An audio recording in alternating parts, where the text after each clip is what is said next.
بسم الله الرحمن الرحيم بسم الله الرحمن الرحيم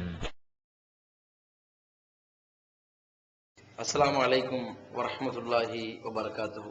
கண்ணியத்திற்குரிய பெரியோர்களே, தாய்மார்களே, சகோதர சகோதரிகளே, உலக ஆசாபாசத்தில் அடிமைப்பட்டவர்களாக பல்வேறு பாவங்களை செய்தவர்களாக, படைத்தவனை மறந்தவர்களாக, அவனது கோபத்திற்கு ஆளானவர்களாக, நரக படுகொலியின் விளிம்பின் பக்கம் நிற்கக்கூடிய மக்களையும், வணக்கத்திற்குரியவன் அல்லாஹ் ஒருவனை தவிர வேறு யாரும் இல்லை, எதுவும் இல்லை என்கின்ற உன்னதமான ஓரிரை கொள்கையை கொண்ட இஸ்லாமிய மார்க்கத்தை ஏற்றுக்கொண்ட முஸ்லிம்கள், முஸ்லிம் பெயர்தாங்கிகளாக வாழ்ந்து கொண்டு இறைவனுக்கு கபர்களில் அடங்கியவர்களை அவுலியாக்களாக கருதி கொண்டு அவர்களை அல்லாஹுக்கு நிகராக இணை கற்பித்து இறைவனால் நல்லடியாருக்கு வழங்கப்படவிருக்கும் சொர்க்கத்தை ஹராமாக்குகின்ற ஒரு பாவத்தை செய்து கொண்டிருக்கின்ற மக்களையும், யார் அல்லாஹ்வுடைய தூதரை பின்பற்றுகிறார்களோ அவர்கள் அல்லாஹ்வை பின்பற்றுகிறார்கள், யார் அல்லாஹ்வுடைய தூதரை நிராகரிக்கிறார்களோ அவனும் அல்லாஹ்வை நிராகரிக்கின்றான், அல்லாஹ்வை நிராகரிக்கக்கூடியவன் நரகவாசி ஆகிவிடுவான். எனவே அல்லாஹ்வையும் அவன் தூதரையும் பின்பற்றக்கூடியவர்களாக, அல்லாஹ்வையும் அவன் தூதரை மட்டும் பின்பற்றக்கூடியவர்களாக, அதன் மூலமாக சொர்க்கத்தில் நுழைய வேண்டும் எனவும், இந்த குர்ஆனையும் சுன்னாவையும் ஏற்றுக்கொண்டவர்கள், இதுதான் சரியான ஒரு மார்க்கம் என்பதை புரிந்து கொண்டவர்கள், இதை தவிர சத்திய பாதை வேறு ஒன்றும் இல்லை என்பதை சரியான முறையிலே விளங்கிக் கொண்டவர்கள், பயத்தின் காரணமாக, உலக ஆடம்பரத்தின் காரணமாக, பழக்க வழக்கத்தின் காரணமாக, பொதுமக்கள் மீது உள்ள பேர் ஆதரவின் காரணமாக அந்த கொள்கையிலே சமரசம் செய்து கொண்டு ஈமானை இழந்து நரக படுகொலிக்கு செல்லக்கூடியவர்களையும், நாங்கள் தௌஹீதையும் காத்துக்கொள்வோம், தன்மானத்தையும் காத்துக்கொள்வோம் என்ற போர்வையிலே மார்க்க பணி எங்கள் உள்ளத்தில் அடைந்து விட்டது, அடுத்த கட்ட சமுதாய பணியை நாங்கள் கையில் எடுத்திருக்கிறோம், அந்த சமுதாய பணிதான் அரசியல் சாக்கடையை அகற்றக்கூடிய பணி என்ற போர்வையிலே அரசியல் சாக்கடையிலே குதித்து மானம் காக்கிறோம் என்கிற பெயரில் மானம் இழந்து நிற்கின்ற உலக ஆதாய எதிர்பார்ப்பாளர்கள், மறுமை சிந்தனை அற்ற நிலையில் வாழ்ந்து கொண்டிருக்கிற இளைஞர் சமுதாயத்தையும், இந்தியாவிலே எந்த ஒரு ஆட்சிக்கு கட்டுப்பட்டாலும் அவன் இணை வைத்து விடுவான், இறைவனை நிராகரித்தவன் ஆவான், எனவே இந்தியாவிலே இருக்கின்ற ஆட்சிகளை அழிப்போம், ஒழிப்போம், இஸ்லாமிய ஆட்சியை திரட்டுவோம் என்கின்ற ஒரு கோஷத்தை ஜிஹாத் என்ற போர்வையிலே தப்பும் தவறுமாக விளங்கிக் கொண்ட ஒரு சமுதாயம், அந்த இளைஞர்களை தஸ்கியத் என்ற பெயரிலே உள்ளத்தை பரிசோதனை செய்கின்றோம், அதை பரிசுத்தப்படுத்துகிறோம், இந்த சமுதாயத்தை இளைஞர் தலைமுறையினரை வீரதீர பரம்பரைகளாக உருவாக்கப் போகிறோம் என்று சொல்லி அவர்களை பொட்டை பயல்களாக மாற்றிவிட்டு இறுதியாக தேசத்தை பொதுவாக்குவோம், அரசியலை நமதாக்குவோம் என்ற ஒரு மந்திரத்தை எடுத்துக்கொண்டு இஸ்லாமிய மார்க்கத்தை குளிதோண்டி புதைத்துவிட்டு தேசத்தையும் இவர்களுடைய அரசியல் ஆட்டத்தையும் பொதுவாக்கி இன்றைக்கு சமுதாயத்தில் கேலிக்கூத்தான ஒரு இளைஞர் சமுதாயத்தை உருவாக்கிய காரணத்தினால் தன்னுடைய கூட்டம் பயங்கரமான ஒரு கூட்டம் என்று மக்களிடத்திலே படம் காட்டியவர்கள் திடீரென்று பொசுக்கென்று ஏமாற்றம் அடைந்த காரணத்தினால் இந்த நேரத்திலே ஆட்சியையும் பெற முடியவில்லை, அரசியலிலும் புக முடியவில்லை, எந்த கட்சிக்காரர்களும் நம்மை ஏறெடுத்தும் கூட பார்க்க மாட்டேங்கிறார்கள் என்று மனம் வெதுங்கி கொண்டிருப்பவர்கள் எந்த இறைவனுக்காக வேண்டி தௌஹீதை ஏற்றார்களோ அந்த தௌஹீதின் பக்கம் மீண்டும் வந்துவிடுங்கள் என்றும், இப்படி பலதரப்பட்ட சமுதாயத்தையும் சாரியும் இலா மக்ஃபிரத்தின் வ ஜன்னா, நீங்கள் அத்தனை பேரும் இறைவனுடைய மன்னிப்பின் பக்கம் விரைந்து வாருங்கள், இறைவனுடைய சொர்க்கத்தின் பக்கம் விரைந்து வாருங்கள். அருதுக சமாவாத்து வல்லர், அந்த சொர்க்கத்தினுடைய அந்த விசாலம், அந்த விசித்திரணம் வானங்கள் பூமியெல்லாம் உள்ளடக்கிய அளவிற்கு பிரம்மாண்டமாக இருக்கின்றது.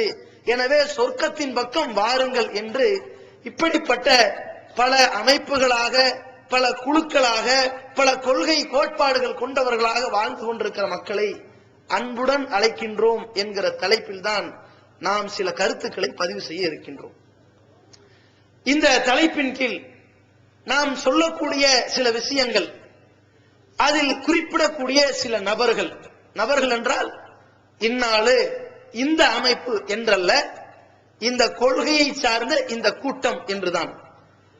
அப்போ அந்த சம்பந்தப்பட்ட அந்த சாராரை குறிப்பிடும் பொழுது நாம் யாருக்கு எதை குறிப்பிட்டு பேசுகிறோமோ அது அந்த சம்பந்தப்பட்டவருக்கு அழுத்தம் திருத்தமாக உள்ளத்தில் ஆணித்தரமாக பதியக்கூடியதாக இருக்கும்.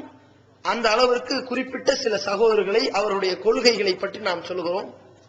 எந்த ஒரு விருப்பு வெறுப்பு இல்லாமல் அல்லாஹ்வுக்கு பயந்தவர்களாக இந்த தமிழ்நாடு தௌஹீத் ஜமாத் செய்யக்கூடிய பிரச்சாரத்தை, கொண்டிருக்கின்ற கொள்கை கோட்பாட்டினை மக்களிடத்தில் எடுத்து சொல்லுகின்ற இந்த முறைகளை காழ்ப்புணர்ச்சியோடு பார்க்காமல், விருப்பு வெறுப்போடு பார்க்காமல், சொல்லக்கூடிய நபர்களுடைய அனுபவம் இருக்கிறதோ இல்லையோ, சொல்லக்கூடிய நபர்கள் மீது உங்களுக்கு விருப்பு வெறுப்பு இருந்தாலும் சொல்லப்படுகின்ற செய்திகள் அல்லாஹ்வுடைய வார்த்தையாக இருக்குமானால், அல்லாஹ்வுடைய தூதரின் பொன்மொழிகளாக இருக்குமானால், நீங்கள் எங்களுக்கு மரியாதை கொடுக்காவிட்டாலும் பரவாயில்லை, இங்கே இருக்கக்கூடிய தலைவர்களை உதாசீனப்படுத்தினாலும் பரவாயில்லை, ஏக இறைவனாம் தன்னுடைய திருமலை குர்ஆனிலே குறிப்பிட்ட வார்த்தைகளை புறக்கணித்து விடாமல், அதை உதாசீனப்படுத்தி விடாமல், அதை எடுத்தெறிந்து விடாமல், அந்த இறை தூதரனுடைய உன்னதமான வாசகங்களை எல்லாம் ஏளனப்படுத்தி விடாமல் உங்களுடைய கருத்தோட்டத்தில் வைத்து அல்லாஹ்வுக்கு பயந்தவர்களாக நடுநிலையோடு சிந்தித்து ஒரு முடிவெடுக்க வேண்டும் என்று உங்களை அன்புடன் கேட்டுக்கொண்டு அன்போடு அழைக்கின்றோம். நாங்கள் தமிழ்நாடு தௌஹீத் ஜமாத் என்ற பெயரிலே குர்ஆனையும் சஹீஹான ஹதீசுகளை மட்டும் பின்பற்ற வேண்டும் என்கிற கொள்கையை மக்களிடத்தில் பிரச்சாரம் செய்து வருகிறோம். இந்த பிரச்சாரம் செய்யும் காரணத்தினால் ஒரு காலத்திலே எங்களோடு அண்ணன் தம்பிகளாக பழகியவர்கள் பகைவர்களாகிவிட்டார்கள். இந்த ஏகத்துவ கொள்கையை மக்களிடத்தில் போட்டு உடைத்த காரணத்தினால் ஊர் மக்களிடம் ஒற்றுமை, அந்த ஊர் மக்கள் எங்கள் மீது வைத்திருந்த நம்பிக்கை, அந்த பாத்திரத்திற்கெல்லாம் நாங்கள் கேள்விக்குறி ஆக்கப்பட்டிருக்கின்றோம். ஊர் மக்கள் எங்களை அரவணைத்தார்கள், மதிப்பளித்தார்கள், மரியாதை கொடுத்தார்கள். இந்த கொள்கையை இந்த ஜமாத்தோடு நாங்கள் சொல்ல ஆரம்பித்ததற்கு பிறகு எங்களை ஏளனப்படுத்த ஆரம்பித்து விட்டார்கள். எங்களை பிரிவினைவாதி என்று பட்டை பெயர் சூட்ட ஆரம்பித்து விட்டார்கள். எங்கள் மீது அவதூறுகளை அள்ளித்தரிக்க ஆரம்பித்து விட்டார்கள். எங்களை சமூக பகிஷ்காரம் செய்ய ஆரம்பித்து விட்டார்கள். எங்களுக்கு இந்த ஊரிலே ஜமாத்திலே எந்தவித லெட்டர் பேடுகளும் கொடுக்கப்பட மாட்டாது, திருமண பதிவேடு கொடுக்கப்பட மாட்டாது, ஜமாத்தில் இருந்து புறக்கணிக்கப்படுகிறாய், உன்னுடைய ஜனாசா கூட எடுத்து அடக்கம் செய்வதற்கு புறக்கணிக்கப்படுகிறாய் என்ற அளவிற்கு எங்களுடைய வாழ்க்கையும் எங்களுடைய மரணமும் கேள்விக்குறியான இந்த சந்தர்ப்பத்திலும் கூட எங்களுடைய எதிர்ப்புகள், நாங்கள் சந்திக்கக்கூடிய பிரச்சனைகள், இதனால் நாங்கள் சந்திக்கின்ற இழப்புகள், எப்படிப்பட்ட இழப்புகளாக இருந்தாலும் சரி, நீங்கள் எங்களை திட்டினாலும் சரி, புறக்கணித்தாலும் சரி, எங்களை எடுத்தெறிஞ்சு பேசினாலும் சரி, எங்களை கேவலப்படுத்தினாலும் சரி, எங்களை அடித்தாலும் சரி, எங்கள் உயிரை பறித்தாலும் சரி, நாங்கள் இந்த கொள்கையிலிருந்து ஒரு துளியளவும் ஈமானை இழக்க மாட்டோம் என்று இந்த கொள்கையிலே உறுதியோடு சில கருத்துக்களை பதிவு செய்கிறோம். நடுநிலையோடு கேட்டு பாருங்கள். திருக்குர்ஆனுடைய வசனத்தில் அல்லாஹ் ரப்பல் ஆலமீன் ஒரு உன்னதமான சமுதாயத்தை பற்றி 7வது அத்தியாயம் ஆராஃப் என்கின்ற அத்தியாயத்திலே குறிப்பிடுகின்றான். நன்றாக புரிந்து கொள்ள வேண்டும். ஆராஃப் என்கின்ற அத்தியாயத்திலே அல்லாஹ் ரப்பல் ஆலமீன் 3 தரப்பு சமுதாயத்தையும் குறிப்பிடுகிறான். ஒரு சாரார் நன்மையை தான் விளங்கிக் கொண்டு, எது தீமை என்றும் தெரிந்து கொண்டு, மக்களுக்கு நன்மையை ஏவாமல், தீமையிலிருந்து மக்களை தடுக்காமல், கவனக்குறைவோடு, ஏதோ நாம உண்டு நம்ம தௌஹீது உண்டு என்று ஒதுங்கிக் கொண்ட பயந்த வெடி கூட்டம். இன்னொரு சாரார் தீமையிலே மூழ்கி திளைத்தவர்கள், நன்மையை செய்ய மறந்தவர்கள், மறுத்தவர்கள். இன்னொரு சாரார் அவர்கள் எப்படிப்பட்டவர்கள் என்பதை பற்றி அல்லாஹ் தன் திருமறை குர்ஆனிலே மிக தெளிவாக குறிப்பிடுகிறான்.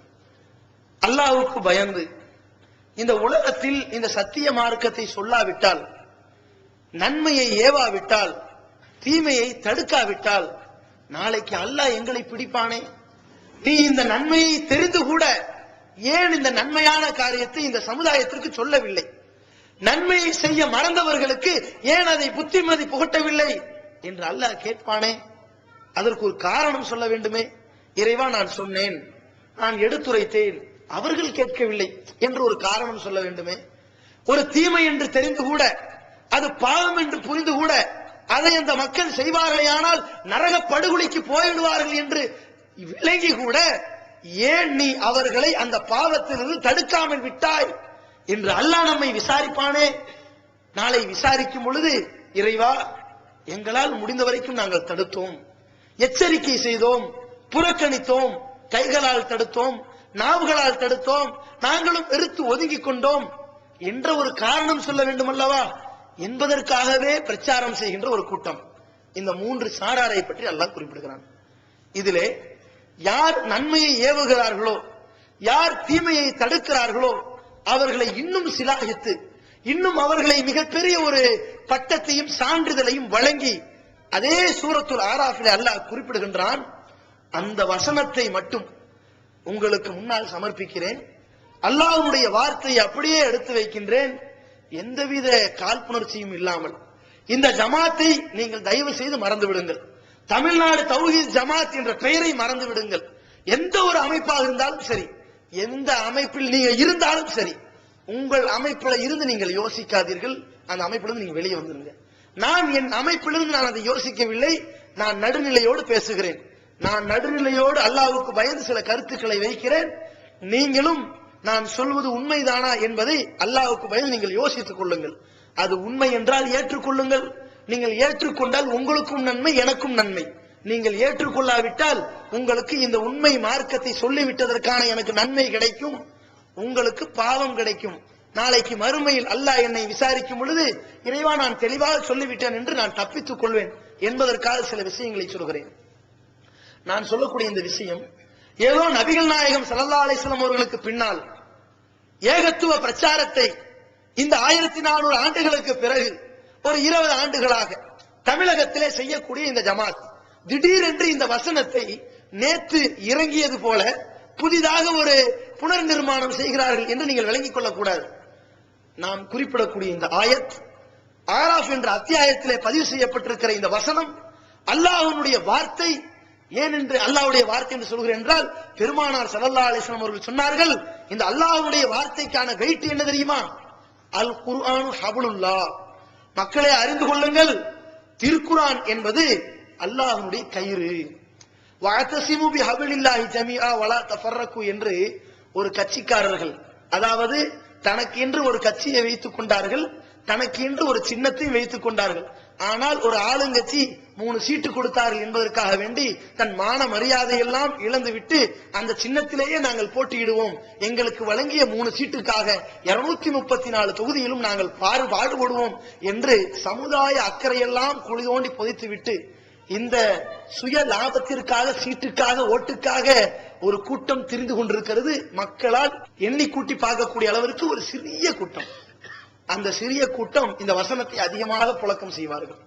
வஅதஸிமு பிஹப்லில்லாஹி ஜமீஆ, நீங்கள் அனைவரும் அல்லாஹ்வுடைய கயிறை, அதாவது பற்றி பிடித்துக் கொள்ளுங்கள் என்ற அர்த்தத்தை திரித்து மாற்றி கொள்கையை வளைத்து ஒற்றுமை என்ற கயிறை பற்றி பிடித்துக் கொள்ளுங்கள் என்று வளைத்து பேசுவார்கள். ஆனால் அல்லாஹ் குறிப்பிடக்கூடிய இந்த வார்த்தை என்ன தெரியுமா? அல்லாஹ்வுடைய தூதர் ஸல்லல்லாஹு அலைஹி வஸல்லம் அவர்கள் இதற்கு அழகான ஒரு அர்த்தத்தை சொல்லி இருக்கும் பொழுது அதை மூடி மறைத்து இந்த அரசியல்வாதிகள் அர்த்தத்தை மறைத்து விட்டார்கள். ஏன் தெரியுமா? கருணாநிதியை வாழும் அவுலியா என்று சொன்னவர்களுடைய மண்டையில ஹப்லுல்லாஹ் என்ற வார்த்தைக்கு அர்த்தம் வருமா? வாயில வராது. அப்படித்தான் உளறுவார்கள். ஆனால் பெருமானார் ஸல்லல்லாஹு அலைஹி வஸல்லம் வார்த்தை என்னன்னு யோசிச்சு பாருங்க. அல்லாஹ்வுடைய தூதர் அவர்கள் சொல்கிறார்கள், அல் குர்ஆனு ஹப்லுல்லாஹ், திருக்குர்ஆன் என்பது அல்லாஹ்வுடைய கயிறு. ஒற்றுமைங்கிறது கயிறு இல்லைங்க, குர்ஆன் என்பதுதான் கயிறு. குர்ஆன் என்பது அல்லாஹ்வுடைய கயிறு.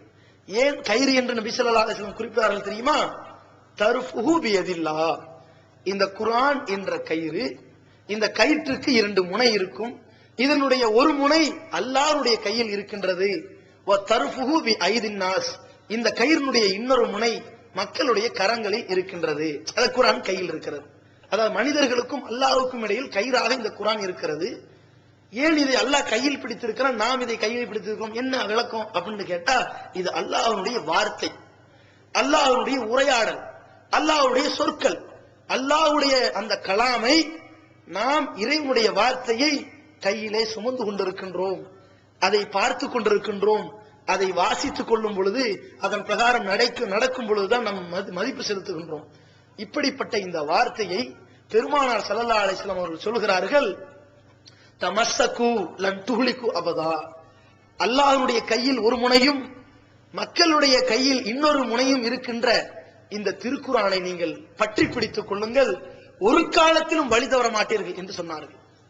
அந்த அடிப்படையிலே சொல்கிறோம், அல்லாஹு தஆலா தன்னுடைய வார்த்தையிலே மொழிகின்றான், இந்த உலகத்திலே ஆரம்ப காலகட்டத்திலிருந்து ஒரு கூட்டம் இருந்து வருகிறது.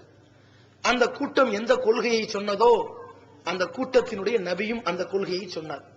அந்த கூட்டத்தினுடைய நபியை இந்த கொள்கையை சொல்ல சொல்லி அல்லாஹ் அனுப்பி வைத்தான். அந்த கூட்டத்தாருக்கு அல்லாஹ்வால் அனுப்பப்பட்ட தேர்ந்தெடுக்கப்பட்ட நபிமார்கள் என்ன கொள்கையை சொன்னார்களோ அதே கொள்கை காலம் காலமாக கொஞ்சம் கொஞ்சமாக மக்களிடத்தில் அளிக்கப்படும் பொழுது மீண்டும் அதை புதுப்பிப்பதற்காக, அந்த கொள்கையை அழுத்தம் திருத்தமாக எடுத்துரைப்பதற்காக வேறு சில நபிமார்கள் அனுப்பப்படுவார்கள், தேர்வு செய்யப்படுவார்கள்.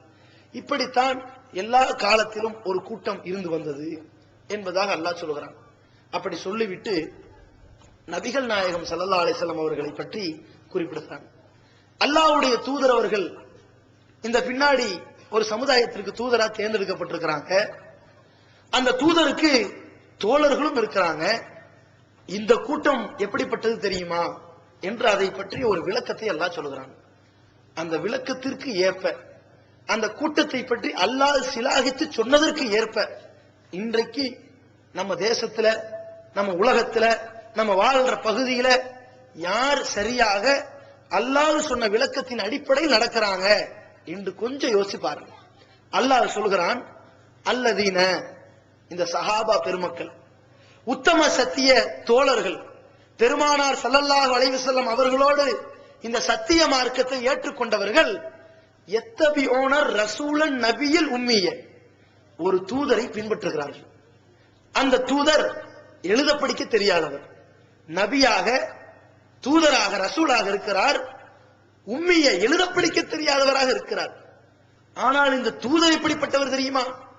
அல்லதி யஜிதூனஹு மக்தூபன் இன்தஹும் ஃபி தௌராத்தி வல் இன்ஜீல். இந்த தூதரை பற்றி ஏற்கனவே தௌராத் என்ற வேதத்தில் சொல்லப்பட்டு விட்டது.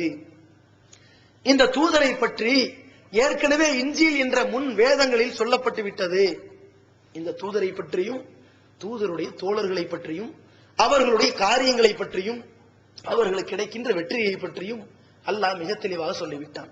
என்ன சொல்லப்பட்டிருக்கிறது என்பதையும் அல்லாஹ் குறிப்பிடுகின்றான்.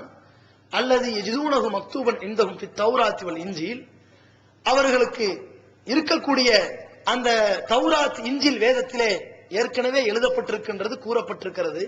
என்னவென்றால், யஅ்முருஹும் பில் மஅரூஃப், இந்த தூதர் இந்த மக்களிடத்தில் வந்து அவரால் செய்யப்படுகின்ற ஒரு பணி என்னவென்றால், அந்த தூதரால் செய்யப்படுகின்ற ஒரு இஸ்லாமிய பணி என்றால், அந்த தூதருடைய தோழர்களால் செய்யப்படுகின்ற ஒரு மார்க்க பணி, சமுதாய பணி என்னவென்றால் நன்மையை ஏவுவார். இந்த தூதர் முகமது ஸல்லல்லாஹு அலைஹி வஸல்லம் அவர்கள் வந்து இந்த மக்களிடத்தில் நன்மையை ஏவுவார். வ யன்ஹாஹும் அனில் முன்கர், தீமையிலிருந்து மக்களை தடுப்பார். வ யுஹில்லு லஹுமுத் தய்யிபாத், பரிசுத்தமானவைகளை இந்த மக்கள் சாப்பிடலாம், பயன்படுத்தலாம் என்று அனுமதிப்பார். வ யுஹர்ரிமு அலைஹிமுல் ஹபாயிஸ், அசுத்தத்தை, அசிங்கத்தை சாப்பிடக்கூடாது, பயன்படுத்தக்கூடாது என்று ஹராமாக்குவார். வ யலஉ அன்ஹும் இஸ்ரஹும், அந்த மக்களுடைய கஷ்டத்தை அவர்களை விட்டு நீக்குவார். வல் அக்லால் அல்லதி கானத் அலைஹிம், அந்த மக்கள் மீது பிடிக்கப்பட்ட விலங்குகளை அகற்றுவார். இப்படிப்பட்ட தூதரை யார் கண்ணியப்படுத்துகிறாரோ, அஸ்ஸரூஹு, அவருக்கு மதிப்பளித்து, வ நஸரூஹு, அவருக்கு உதவி செய்து, வத்தபஉன் நூரல்லதி உன்சில மாஹு, அவரோடு இறக்கப்பட்டிருக்கின்ற இந்த ஒளி திருமறை குர்ஆனை யார் பின்பற்றுகிறாரோ ஃபஉலாயிக ஹுமுல் முஃப்லிஹூன், இவர்கள்தான் உண்மையான வெற்றியாளர்கள் என்று அல்லாஹ் ரப்புல் ஆலமீன் ஒரு சிலாகித்து சொல்கின்றான். இந்த வேலையைத்தான் இந்த தூதர் செய்கிறார், இந்த வேலைகளைத்தான் இந்த தோழர்கள் செய்கிறார்கள். இந்த வேலைகளை இந்த ஜமாத் செய்கிறதா இல்லையா என்று கொண்டு யோசிச்சு பாருங்கள். ஒரு சிறிய விஷயங்களை விளக்கமா சொல்லிக்கிட்டு இருக்கிறேன். ஒன்று, இந்த தூதருடைய பணிகளை நான்காக பிரித்துக் கொள்ளலாம். அந்த தூதருடைய ஒரு பணி யஅ்முருஹும் பில் மஅரூஃப் வ யன்ஹாஹும் அனில் முன்கர், நன்மை ஏவுவது தீமையை தடுப்பது ஒன்று. வ யுஹில்லு லஹும் தய்யிபாத் வ யுஹர்ரிமு அலைஹிம் ஹபாயிஸ், மக்களிடையே அந்த பயன்படுத்த வேண்டிய பொருளை ஹலாலாக்குவார், எதை அல்லாஹ் தடுத்திருக்கிறானோ அதை ஹராமாக்குவார். சரி, இரண்டாவது பணி. மூன்றாவது, மக்களுடைய கஷ்டத்தை அகற்றுவார், மூன்றாவது பணி. நான்காவது, அவர்களுடைய பாதிப்பை நீக்குவார், நான்கு பணி. இந்த நான்கு பணிகளையும் யார் செய்கின்றார்கள்? அல்லாஹ்வுக்கு பயந்து இதை நான்கையும் செய்யக்கூடியவர்கள் யார்? ஏதோ 4லையும் 100% நம்மளால செய்ய முடியாது, நம்ம மலக்கு இல்லை, நம்ம மனிதர்கள். நான்கிலும் ஓரளவு செய்யக்கூடியவர்கள் யார்? ஏன்னா எப்பொழுதுமே நம்ம ஒரு மருந்து வாங்க போறோம், இந்த மருந்து சாப்பிட்டா 4 நாள்ல கேட்கும், நமக்கு ஓரளவு தெரியுது. இந்த மருந்து சாப்பிட்டா ஒரு 8 நாள்ல கேட்கும் தெரியுது. இந்த மருந்து சாப்பிட்டா 2 நாள்ல கேட்கும் தெரியுது. இந்த மருந்து சாப்பிட்டா 2 நாள் கேட்கும், ஆனா அதுக்கு முன்னாடியே கேட்கிற எந்த மருந்தும் இல்ல. என்ன பண்ணுவோம்? ஒன்னு 3 நாள்ல கேட்கும், நோய் நிவாரணம் ஆகும். இன்னொன்னு 4 நாள், இன்னொன்னு 6 நாள், இன்னொன்னு 2 நாள். என்ன பார்ப்போம்? இதுக்கு பிறகு மருந்து வாங்கணும்டா அந்த மாதிரி மருந்து கிடைக்காது. 8 நாள் வேண்டாம், ரொம்ப லாங்கு. 6 நாள் வேண்டாம், ஒரு 2 நாள் இருக்குல்ல, இருக்கிறதுல குறைவு. அதான ஏத்துக்குவோம், அதான மனுஷனுடைய சிந்தனை வரும். அரிசி வாங்குறோம், அரிசி வாங்கும் போது இதுல என்னடான்னா 1 கிலோவுல 1/2 கிலோ கல் இருக்குங்கிறான், ஒரு இதுல 1 கிலோல 1/4 கிலோ கல் இருக்குங்கிறான், ஒரு இதுல 1 கிலோல 50 கிராம் கல் இருக்குங்கிறான், ஒரு இதுல 1 கிலோல 5 கிராம் கல் இருக்குங்கிறான். நம்ம என்ன பார்ப்போம்? கல்லே இல்லாத வரைக்கும் நான் சாப்பிடவே மாட்டேன்னு சொல்லுவீங்களா? இல்ல, 5 கிராம் கல் இருந்தாலும் பரவாயில்ல, அது இருக்கிறதுல பரவாயில்ல, பாப்போமா இல்லையா? அப்ப அந்த மாதிரி நம்ம 100% நாங்கெல்லாம் மலக்கு. எங்களிடம் இருந்து ஒரு துளி அளவு தப்பு இருக்கிறா சொல்லுங்கள் பார்ப்போம், நாங்க சொல்ல மாட்டோம். ஏதோ ஓரளவு நாங்க நன்மை செய்யறதாக நீங்கள் நினைத்தீர்களானால், மற்றவர்களை விட நாங்கள் சிறப்பாக இருக்கிறோம் என்று நீங்கள் நடுநிலையோடு யோசித்தால், அல்லாஹ்வை முன்னிறுத்தி யோசித்தால், மறுமை சிந்தனையோடு யோசித்தால் இந்த ஜமாத்துக்கு வாங்க. என்ன? பெருமானா ஸல்லல்லாஹு அலைஹி வஸல்லம் அவருடைய முதல் கட்ட பணி, அந்த தோழர்கள் செய்த முதல் கட்ட பணி யஅ்முருஹும் பில் மஅரூஃப், நன்மையை ஏவுவது. நன்மை ஏவுவது என்றால் நன்மையான காரியத்தை இந்த மார்க்கத்தை ஏற்றுக்கொண்டவனுக்கும் ஏவுவது, இந்த மார்க்கத்தை ஏற்காதவனுக்கும் ஏவுவது. இதை நாம செஞ்சுக்கிட்டு இருக்கிறோம். என்ன செஞ்சுக்கிட்டு இருக்கிறோம்? நான் முஸ்லிம் எடுத்துக்கங்க, இந்த மார்க்கத்தை ஏற்றுக்கொள்ளாதவர்கள், இந்த சத்திய இஸ்லாத்தை விலகிக் கொள்ளாதவர்கள், இஸ்லாமியர்கள் என்றால் தீவிரவாதிகள் என்று தப்பும் தவறுமாக புரிந்து கொண்டவர்கள், இஸ்லாமியர்கள் பெண்களை கொடுமைப்படுத்துபவர்கள் என்று புரிந்து கொள்ளவர்கள், இந்த இஸ்லாத்தை கண்டால் ஒரு தூரமாக ஒரு 3ஆம் தரமாக பார்க்கக்கூடியவர்கள், இது ஒரு காட்டுமிராண்டித்தனமான மார்க்கம் என்று சித்தரிக்கப்பட்டவர்கள். அந்த மக்களை அழைக்கிறோம், அவர்களை அழைத்து பிரச்சாரம் செய்கிறோம். இஸ்லாம் என்பது உன்னதமான கொள்கையை சொல்லக்கூடிய மார்க்கம். கடவுளே இல்லை என்று சொல்லக்கூடிய கேடுகட்ட பகுத்தறிவு அற்றவன் சொல்கிறான் அது பகுத்தறிவு என்று. ஆனால் அது பகுத்தறிவு பூர்வமான கொள்கை அல்ல. கடவுளே இல்லை என்ற கொள்கை சரியான கொள்கை அல்ல. அதே போல கண்டதெல்லாம் கடவுள் கொண்டதெல்லாம் கோலம்னு போறீங்க, இதுவும் சரியில்லை. ஒரு கடவுள் தான் சரி, அதான் உண்மை, அதை ஏற்றுக்கொள்ளுங்கள், இதான் உங்களுக்கு மறுமையில வெற்றி தரும். இஸ்லாத்தை பற்றி உங்களுக்கு என்ன சந்தேகமா இருந்தாலும் கேளுங்க, அதை நாங்க தெளிவுபடுத்துறோம். உங்களுக்கு இஸ்லாத்தில் நாங்க பெண்ணுரிமையை பறிக்கல, பெண்களுக்கு உரிமையான உரிமைகளை கொடுத்திருக்கிறோம், அவங்களுக்கு விவாகரத்து உரிமையை கொடுத்திருக்கிறோம், திருமணத்துல சம்மதம் கேட்கிற உரிமையை கொடுத்திருக்கிறோம், எல்லா வகையான உரிமைகளை கொடுத்திருக்கிறோம். எந்த கொடுமையும் படுத்தல. எந்த கொடுமையாவது இருக்கிறதா தெரிஞ்ச கேள்விகளுங்க பதில் சொல்றோம். மொத்தத்துல இஸ்லாத்தை பற்றி எந்த விதமான ஒரு கலப்படம் இல்லாத ஒரு மார்க்கம் என்பதை நீங்கள் புரிந்து கொள்ற வரைக்கும் நாங்க உங்களுக்கு விளக்கம் சொல்லுவோம்னு சொல்லி பிற மத அன்பர்களுக்கு அவர்களை கூப்பிட்டு வைத்து ஒரு நாள் ஃபுல்லா அமர வைத்து எந்த கேள்வியாக இருந்தாலும் தைரியமாக கேளுங்கள், இஸ்லாத்தை பற்றி எப்படிப்பட்ட கேள்வியா இருந்தாலும் கேளுங்கள், நாங்கள் மனமும் வந்து பதில் சொல்வோம், கோபப்பட மாட்டோம் என்று அவர்களுடைய உள்ளத்தில் இருக்கின்ற இஸ்லாத்திற்கு எதிரான கசடுகளை நீக்கக்கூடிய காரியத்தை நாம் தைரியத்தோடு செய்கிறோமே. இப்படியெல்லாம் உலகத்தில் இருக்கிற எல்லா மார்க்கத்தையும், எல்லா மதத்தவர்களையும், எல்லா கொள்கை கோட்பாடு உள்ளவர்களையும் தனியே அமர வைத்துக் கொண்டு இது அனைத்தும் அசத்தியம், நாங்கள் சொல்வது சத்தியம் என்பதில் மிக தெளிவாக இருக்கின்றோம். உங்களுக்கு கலப்படமாக தெரிந்தால், தவறாக புரிந்தால், சந்தேகம் இருந்தால் கேட்டு தெளிவு பெறுங்கள் என்று சொல்லக்கூடிய ஒரு திராணியோடு பிற மத அன்பர்களை அழகிய முறையில அணுகி பிரச்சாரம் செய்து இஸ்லாமிய மார்க்கத்தை பற்றி எடுத்துரைக்கின்றோமே, இந்த பணியை வேறு எந்த அமைப்பாவது செய்தார்களா? செய்கிறார்களா? செய்வார்கள். எப்படி செய்வார்கள் தெரியுமா?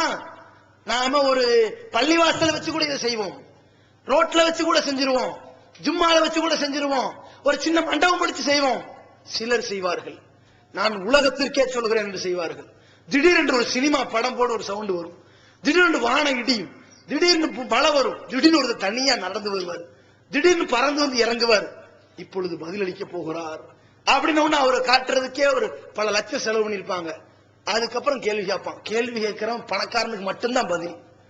ஏழை எளியவனுக்கு எல்லாம் கேள்வி கேட்கிற அரங்கமும் பத்தாது, ஏழை எளியவனுக்கு கேள்வி கேட்கிற அரங்கமும் அது இல்லை. அப்படிங்கிற லட்சணத்துல பதில் சொல்வார்கள். நாம் அப்படி கிடையாது. நீ ஏழையா இருந்தாலும் பணக்காரனா இருந்தாலும் எந்த ஜாதியா இருந்தாலும் மதமா இருந்தாலும் கொள்கையா இருந்தாலும் யாரா இருந்தாலும் சரி, உனக்கு இஸ்லாத்தை பத்தி சந்தேகம் இருக்குதா?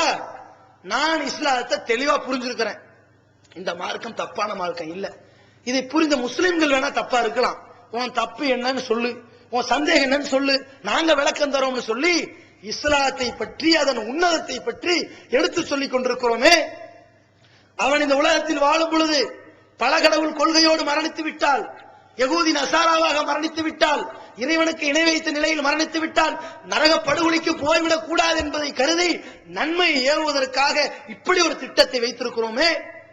குர்ஆனை படிக்காதீர்கள், புரியாது என்று ஒரு கூட்டம் புலம்பிக் கொண்டிருக்கிற நேரத்தில் குர்ஆனை படியுங்கள், அர்த்தத்தோடு படியுங்கள், சிந்தியுங்கள், சந்தேகம் இருந்தால் கேள்வி கேளுங்கள் என்று திருக்குர்ஆனை இலவசமாக கொடுத்து இதை நல்லா படிங்க, சந்தேகம் இருந்தா கேள்வி கேளுங்க என்று சொல்லி அவர்களை சத்திய இஸ்லாத்தின் பக்கம் அழைக்கிறோமே. இந்த நன்மை ஏவுகிற பணியை மற்றவர்கள் செய்கிறார்களா அல்லது இருக்கிறதுல ஓரளவு நாங்க செய்யறோமா? யோசிச்சு பாருங்க. குர்ஆனை படியுங்கள், அர்த்தத்தோடு படியுங்கள், சிந்தியுங்கள், சந்தேகம் இருந்தால் கேள்வி கேளுங்கள் என்று திருக்குர்ஆனை இலவசமாக கொடுத்து இதை நல்லா படிங்க, சந்தேகம் இருந்தா கேள்வி கேளுங்க என்று சொல்லி அவர்களை சத்திய இஸ்லாத்தின் பக்கம் அழைக்கிறோமே. இந்த நன்மை ஏவுகிற பணியை மற்றவர்கள் செய்கிறார்களா அல்லது இருக்கிறதுல ஓரளவு நாங்க செய்யறோமா? யோசிச்சு பாருங்க. அடுத்து என்ன? இஸ்லாமிய மார்க்கத்துக்கு வெளியே இருந்து கொண்டு அவன் நரகப்படுகொலிக்கு போயிடக்கூடாது என்பதற்காக வேண்டி நன்மை ஏவரமா? இன்னொருத்தர் யாரு?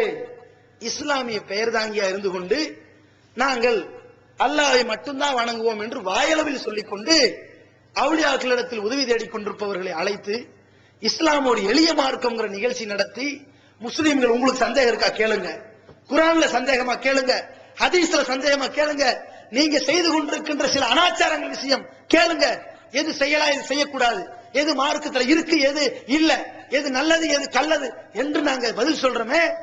இந்த திராணி யாருக்காவது இருக்குதா? எவன் தன்னுடைய கொள்கை சரியானது என்பதை மிக அழுத்தம் திருத்தமாக விளங்கி இருக்கிறானோ, மிக உறுதியோடு அதில் இருக்கிறானோ, அவனுக்கு தான் இந்த பதிலளிக்க திராணியும் இருக்கும். அந்த நிலையில் நாங்க பதில் சொல்றோமே. இன்றைக்கு நாங்க சொல்றது தப்புங்கிறத மத்தவங்க சில பேர் புலம்புவாங்க, வளர்றாங்க குழப்பம் பண்றாங்க. நாங்கள் சொல்வது சரிதான் என்பதை பலரும் உணர்ந்து வருகிறார்கள். எப்படி தெரியுமா? ஒரு சிறிய உதாரணம் சொல்கிறோம். இறந்தவர்களிடம் உதவி தேடாதீர்கள், அவர்கள் காது கேட்காது. அல்லாஹ் தெளிவாக சொல்கின்றான், இன்னக்க லா துஸ்மிஉல் மௌத்தா என்று காஃபிர்களை பற்றி சொல்கிறான். நபியே முகமதே, செத்து போயிருக்கிறாங்கல்ல, மௌத்தா போயிட்டாங்கல்ல, மௌத்தா போனவனுக்கு எப்படி காது கேட்காதோ அது மாதிரி இந்த காஃபிர்களுக்கு எல்லாம் இஸ்லாத்தை சொல்லி புரிய வச்சிடலாம் என்று ரொம்ப கஷ்டப்படுறீங்களே, இவனுக்கு காது கேட்காது, விளங்க மாட்டான் என்று அல்லாஹ் சொல்றான். இவன் விளங்க மாட்டான் என்பதற்கு அல்லாஹ் எதை உதாரணம் சொல்றான்? செத்து போனவனுக்கு எப்படி ஒருபோதும் காது கேட்காதோ அது மாதிரி இவன் காது கேட்காது, இவனுக்கு விளங்காதுன்னு அல்லாஹ் சொல்றான். அப்ப அல்லாஹ் அதுல என்ன புரிய வைக்கிறான்? செத்து போனவனுக்கு ஒரு காலத்திலேயும் காது கேட்காது தானே புரிய வைக்கிறான். அந்த வசனத்தை சொல்லி இறந்தவர்களுக்கு காது கேட்காது, இறந்தவர்களுக்கு விளங்காது. நம்ம நினைக்கிறோம் அல்லாஹு லா இலாஹ இல்லாஹுல் ஹய்யுல் கய்யூம், ஆயத்துல் குர்சி எல்லாருக்கும் தெரியும். எல்லாருடைய கடையிலையும் கல்லாப்பட்டியில் இருக்கிற ஒரே ஒரு ஆயத்து. போர்டு போட்டு வச்சிருப்பாங்க, படிக்கிறாங்களோ வாசிக்கிறாங்களோ இல்லையோ கரெக்டா போர்டு போட்டு ஒட்ட வச்சிருப்பாங்க. இருக்குது இல்ல, அதுல என்ன சொல்லப்படுது? அல்லாஹு இறைவன் அல்லாஹ், லா இலாஹ அவனை எந்த கடவுளும் இல்ல, இல்லாஹுவ அவனை தவிர எந்த கடவுளும் கிடையாது, அல் ஹய்யூ அவன் உயிரோடு இருப்பவன், அல் கையுமு அவன் நிரந்தரமாக இருப்பவன். இது அல்லாஹ்வுடைய ஆற்றல். இந்த அவுலியா சாகுல மீது, நத்தர்சா, ஏர்வாடி, பீபாப்பள்ளி, அந்த பீடி மஸ்தான், கஞ்சா அவுலியா, பெங்களூர்ல இருக்கிற ஃப்ராட் அவுலியா, பாம்பு அவுலியா, முயல் அவுலியா, கழுத அவுலியா, யானை வால் அவுலியா, யானை தும்பிக்கை அவுலியா, இவர்களெல்லாம் இன்றைக்கும் நாம உதவி தேடினால், நாம கோரிக்கை வைத்தால், பாவ மன்னிப்பு தேடினால் இவர்களுக்கு காது கேட்கும், உயிரோடு இருக்கிறாங்க, கடைசி வரைக்கும் உயிரோடு இருப்பாங்க என்று அல்லாஹ்வுக்கு இருக்கக்கூடிய ஆற்றலை கொண்டு போய் இவர்களுக்கு வைக்கிறீங்களே, இது இணை வைப்பா இல்லையா? இது ஷிர்க் இல்லையா? இறைவனுக்கு எப்படி எல்லா மொழியும் தெரியுமோ, எல்லா மொழியும் புரியுமோ, இதே மாதிரி இந்த அவுலியாக்களுக்கு, இந்த நாய்க்கு, இந்த பன்னிக்கு, இந்த யார் நாய் பண்ண அவங்களே அவுளியா ஆக்கியிருக்கிறாங்க, அது சொல்றேன். இந்த பாம்புக்கு, இந்த கழுதைக்கு, இந்த யானைக்கு எல்லா மொழியும் புரியும். அவங்க நமக்கு நம்மளுடைய துவாவை கேட்கிறாங்க, அதை கேட்டு பதிலளிப்பாங்க என்று நம்பி போறீங்களே, இது இஸ்லாமா? எந்த இப்ராஹிம் அலைஹிஸ்ஸலாத்து வஸ்ஸலாம் அவர்களை பற்றி நீங்க ஹஜ் பெருநாள்ல புகழ்ந்து பேசுறீங்களோ அவங்க சொன்ன இஸ்லாம் இதுதானா? உங்களுக்கு நன்மை செய்ய முடியாத, தீமை செய்ய முடியாதவற்றை வணங்குகிறீர்களே, அப்பலா தாய்க்கிலூன் விளங்க மாட்டீங்க, சிந்திக்க மாட்டீங்க, புத்தி இல்ல என்று இப்ராஹிம் கேட்டாரே, அதைத்தான் நாங்க கேட்கிறோம். அப்ப நாங்க பிரிவினைவாதிகளா, நாங்க குழப்பவாதிகளா என்று சொல்லி இறை அச்சத்தின் பக்கமும், இறை நம்பிக்கையின் பக்கமும், ஏகத்துவத்தின் பக்கமும் தாயத்து கட்டாதீங்க, சிறுக்கு வைக்காதீங்க, அவுளியாக்கள் நம்பாதீங்க, அவங்கள்ட்ட உதவி தேடாதீங்க, அல்லாஹ்ட்ட உதவி தேடுங்க, அவுளியாக்கள் பரிந்துரைக்க மாட்டாங்க, அல்லாஹ் தான், அல்லாஹ் உங்களுடைய பாவத்தை மன்னிப்பான், மன்னிக்கிறதுக்கு அவன் தான் தகுதியானவன் அப்படிங்கிற விஷயத்தை புரிய வைத்து நன்மையை ஏவி கொண்டிருக்கிறோமே. இந்த தர்கா வணங்கிகளுக்கு எதிராக நாங்கள் பிரச்சாரம் செய்த இந்த காலகட்டத்தில் எல்லா ஜமாத்தும் பிரச்சாரம் செய்ய ஆரம்பித்திருக்கிறது என்றால், நாங்க சொல்றது நன்மைன்னு கொஞ்சமாவது புரிஞ்சதுனால தானே செய்யறாங்க. அட ஒரு காலத்துல நாங்க என்ன சொன்னாலும் தப்புன்னு சொன்னாங்களே, இன்றைக்கு பரேலவி என்று சொல்லக்கூடியவர்கள், கபர் வணங்கிகள், கபரில் உள்ளவர்களை வணங்கக்கூடியவர்கள் என்ன சொல்றாங்க தெரியுமா? நாங்கள் காலில் விழலாம் என்று சொல்கிறோமா? காலில் விழுவது எவ்வளவு பெரிய ஷிர்க், காலில் விழுவது பாவம், விழக்கூடாது, நாங்களா அப்படி சொல்லல என்று இன்றைக்கு பேசுகிறார்கள். காலில் விழுவது கூடாது என்று நாம பல ஆண்டுகள் பிரச்சாரம் செய்யும் பொழுது இதே பரேலவி கூட்டம் காலில் விழலாம், ஷேக்கு பீர் முரீது காலில் உழுகலாம், அவன் கால கழுவி குடிக்கலாம் என்று பிரச்சாரம் செய்தவர்கள் இதற்கு மக்களிடத்தில் எடுத்து வைத்து பிரச்சாரம் நாம செய்யும் பொழுது, உண்மையான ஏகத்துவத்தை நிலைநாட்டும் பொழுது அதை ஏற்றுக்கொள்ளக்கூடிய சூழ்நிலைக்கு வருகிறார்கள் என்றால், இந்த நாம் சொல்லக்கூடியது நன்மைண்டு கொஞ்சம் ஏத்துக்கிட்டீங்களே, இந்த பிரச்சாரத்தை நாம செய்யற மாதிரி வேற யாராவது செய்யறாங்களா? சிறுக்கு வைக்க கூடாது என்று உடைச்சு பேசுறாங்களா? நன்மையை சரியான முறையில் ஏவுறாங்களா? 5 வேளை தொழுகணும், ஜக்காத்து கொடுக்கணும், ஹஜ் செய்யணும், சரியான முறையில் நோன்பு வைக்கணும், சுன்னத்தான நோன்புகள் வைக்கணும் நாங்க சொல்றோமே, இந்த நன்மை நீங்க ஏவுறீங்களே, இதோடு சேர்ந்து மகர் கொடுத்து கல்யாணம் பண்ணுங்க, வட்டியில்லா கடன் திட்டத்தை உண்டாக்குங்க, மக்களுக்கு நன்மை செய்யுங்க, மக்களுக்கு ஏதாவது பிரச்சனைனா ஓடி வந்து நில்லுங்க, உதவி கொடுங்க, கடனை நீக்குங்க அப்படின்னு நாங்க சொல்றோமே. இதற்காக வேண்டிய ஒரு திட்டத்தை வகுத்திருக்கிறோமே. ஃபித்ராங்கிற பேர்ல நோன்பு பெருநாள் தர்மத்தை பெருமானார் ஸல்லல்லாஹு அலைஹி வஸல்லம் எப்படி கூட்டாக வசூலித்து ஏழை எளிய மக்கள் எல்லாம் பெருநாள் தினத்தன்று நிம்மதியாக பசியாற வேண்டும் என்று நினைத்தார்களோ, இந்த நன்மையான காரியத்தை நாங்க செய்யறோமே, பல ஆண்டுகளாக செஞ்சுக்கிட்டு இருக்கிறோமே, இந்த ஜமாத்து செய்யுதே, இந்த காரியத்தை வேற யாராவது செய்யறாங்களா? இப்படி அள்ளி வழங்குறாங்களா? செய்வார்கள். சில பேர் மக்களை ஏமாற்றுவதற்காக, மக்களுடைய காசுகளை அபகரிப்பதற்காக இபாதத்தை விலைக்கு விற்ற ஒரு இளைஞர் கூட்டம் இருக்கிறது. அவர்களையும் நாங்க கூப்பிடுறோம், இஸ்லாத்தை விளங்கி வாங்கன்னு கூப்பிடுறோம். அவங்க எப்படி செய்யறாங்க தெரியுமா? நாம ஃபித்ரா காசு 40 ரூபா, 2.5 கிலோ அரிசிக்கு 40 ரூபா வச்சிருப்போம். இவன் என்ன செய்யறான் தெரியுமா? ஃபித்ரா காசை ஏழை எளிய மக்களுக்கு நம்ம காசை வசூல் பண்ணி, அதற்கு தேவையான மக்கள் அந்த பெருநாள் அன்னைக்கு பசித்திருக்க கூடாதுங்கிறதுக்காக அரிசியில இருந்து பருப்புல இருந்து மத்த தேவையான பொருட்களோடு கொடுத்து விநியோகிக்கிறோம்.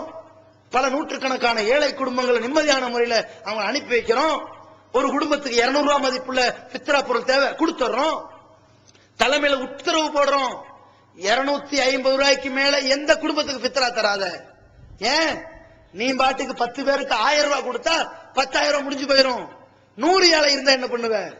250 ரூபாய் கொடு, எல்லா ஏழையும் பயன்பெறுவார்கள் என்று நாம செஞ்சுக்கிட்டு இருந்தா அதே பத்தாதுன்னு இருக்கிறோம். ஒருத்தன் திடீர்னு உள்ள வரான், இவங்க ஃபித்ரான்னு பண்றாங்க, நம்ம இந்த இபாதத்து பேர சொல்லிய மக்களை ஏமாத்தலாம், பாய் நமக்காக வேண்டி கொடுங்க பாய், 5 ரூபா இருந்தாலும் பரவாயில்ல, ஃபித்ரா 5 ரூபா இருந்தாலும் பரவாயில்ல பாய். யாரு இந்த 4 எழுத்து போட்டு அரசியல பொதுவாக்குறேன்னு சொன்னானே அவன், தேசத்தை நமதாக்குறேன்னு சொல்றானே அவன், 2 ரூபா கொடுத்தாலும் பரவாயில்ல பாய், 1 ரூபா கொடுங்க பாய். இது ஃபித்ரா.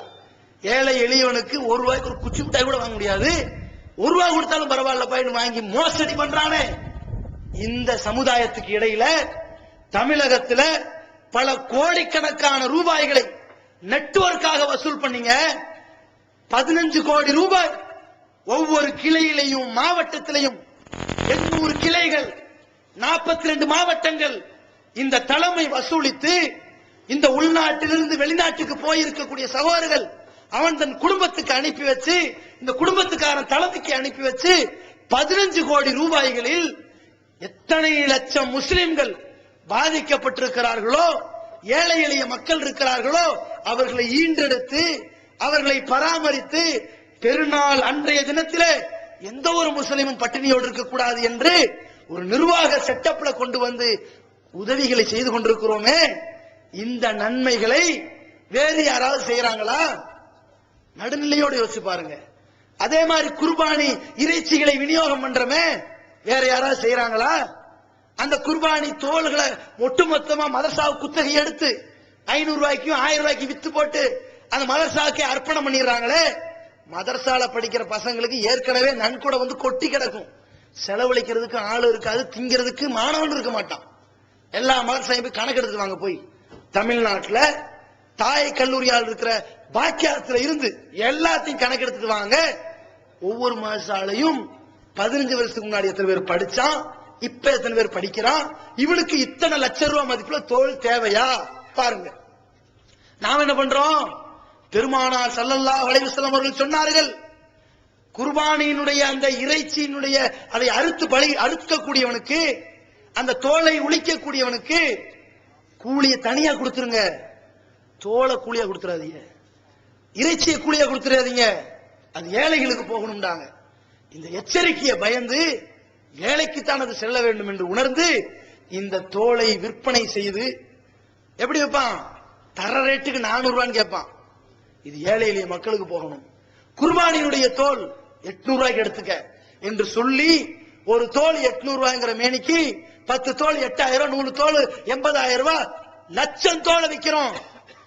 அந்த மாதிரி பல கோடிக்கணக்கான ரூபாயை திரட்டி எத்தனை குடும்பங்களில் பீடி சுத்தி கொண்டு கஷ்டப்படுகிறார்களோ அந்த சமுதாயத்திற்கு அவர்களுடைய நரக வாழ்க்கையிலிருந்து இம்மையில இவர்கள் காச நோய்க்கு அடிமைப்பட்டவர்களாக அழிந்து போய்விடக் கூடாது, இந்த பீடி சுத்திய காரணத்தினால் அடுத்தவனுடைய வாய் வயிறை எரிக்க வைத்த காரணத்தினால் மறுமையிலும் நஷ்டவாளி ஆகிவிடக் கூடாது என்பதை உணர்ந்து இவனுக்கு தையல் மிஷினை கொடுத்து இதை ஒரு கூலி தொழிலா வச்சுக்க. வேற ஏதாவது தொழில் பார்க்கறியா? தொழில் தொடங்க. எவ்வளவு பணம் வேணும்? 10,000 வேணுமா? 20,000 வேணுமா? இந்த தொழில் தொடங்கு. கடன் பெற்றிருக்கிறியா? கடன்காரன் யார்? உனக்கு கடன் கொடுத்தவன் யாருக்கு? வா, வட்டிக்கு கடன் பெற்றிருக்கியா? வா, அவன்கிட்ட பேசிட்டு வா, இவ்வளவு வட்டியெல்லாம் அவனால தர முடியாது, அசல் இன்னும் வாங்கிட்டு போ, அசல் எவ்வளவு சொல்லு, அதை கொடுத்து இனிமேல் நீ வட்டிக்கு போகாதப்பா என்று கரை சேர்க்கிற வேலை செய்யறமே. இதை மற்ற யாராவது செய்யறாங்களா? இதை நாங்க ஜமாத்துல செஞ்சுக்கிட்டு இருக்கிறோம். இதுக்கப்புறம் என்ன? பெருமானார் ஸல்லல்லாஹு அலைஹி வஸல்லம் அவர்கள் நன்மையை எப்படி ஏவினார்களோ அந்த நன்மையை நாம ஏவிக்கொண்டே இருக்கின்றோம். இரண்டாவது என்ன? தீமையை தடுப்பது. தீமையை தடுக்கிற விஷயத்திலும் நம்ம ஏதாவது மிச்சம் வைக்கிறோமா? தீமையை தடுக்கிற விஷயத்துல அல்லாஹ்வுடைய தூதரவர்கள் எதை செய்தார்களோ அதை செஞ்சதுனால நம்மள குற்றவாளிங்கிறீங்க. ஆனா அல்லாஹ்வுடைய தூதர் இது செஞ்சிருக்கிறாங்க, தோழர்கள் செஞ்சிருக்கிறாங்க, அவர்கள் புண்ணியவான்களாக இருக்கிறார்கள். அதே பணியை எல்லா நபிமார்கள் செஞ்சார்கள். அதே பணியை நாங்க செஞ்சா பிரிவினைவாதிங்கிறீங்க. நாங்க செஞ்சுதான் நீங்க நினைக்காதீங்க. நாங்க சொல்ற செய்தி மார்க்கத்துல இருக்கா இல்லன்னா கேள்வி கேளுங்க. இருக்கா முதல்ல பாருங்க, குர்ஆனை புரட்டி பாருங்க. அந்த நபிமார்கள் எல்லா சமுதாயத்திற்கும் அனுப்பப்பட்ட நபிமார்கள் என்ன சொன்னார்கள்? ஏகத்துவ கொள்கை நன்மை ஏவி விட்டு, யா கௌமி அபுதுல்லாஹ மா லக்கும் மின் இலாஹின் கைருஹு, மக்களே அல்லாஹ்வை மட்டும் வணங்குங்கள், இது நன்மை. அவனை தவிர எந்த கடவுளையும் வணங்காதீர்கள், இது தீமையை தடுக்கிறது. அல்லாஹ்தான் கடவுள், இது நன்மை. லா இலாஹ இல்லல்லாஹ், அல்லாஹ்வை தவிர எந்த கடவுளும் கிடையாது, இது தீமையை தடுக்கிறது. கடவுளுக்கு பதிலாக கல்லை வணங்குறதை தடுக்கிறது, கபரை வணங்குறவனை தடுக்கிறது, சூரியனை வணங்குறவனை தடுக்கிறது, அல்லாஹ்வை மட்டும் வணங்க வேண்டும் என்று சொல்கிறது. நன்மையை ஏவி தீமையை தடுப்பதையே இஸ்லாத்தின் தாரக மந்திரமா இருக்கும் பொழுது நன்மை ஏவிட்டே இருப்போம். துவைக்கிற கல்ல அடிச்சுக்கிட்டே இருந்தா துணி அப்படியே அழுக்கு போய்கிட்டே இருக்குமா? கல்லுல இருந்து அழுக்கு போயிடும், கல்லு தேஞ்சு போயிடும், கல்லுக்குள்ள நிறைய அழுக்கு மண்டி கிடக்கும். அது புரிய மாட்டேங்குது இவனுக்கு, கல்லுல இருந்து அழுக்கு போயிருங்கிறான் இவன். இது ஒரு லாஜிக்கா? அப்பயே அல்லாஹ் தஆலா சும்மா தேவையில்லாம சொன்னானா? தஅமுருன பில் மஅரூஃப் தன்ஹவுன அனில் முன்கர் ஏன் சொன்னா? அப்ப அல்லாஹ் தஆலா தேவையில்லாம வார்த்தை விட்டானா? இறைவன் ஒரு வார்த்தை விடுவதா இருந்தாலும் கூட அதில் மாற்றம் இருக்காது, மாற்று கருத்து தெரியாது, பொய் கலக்காது.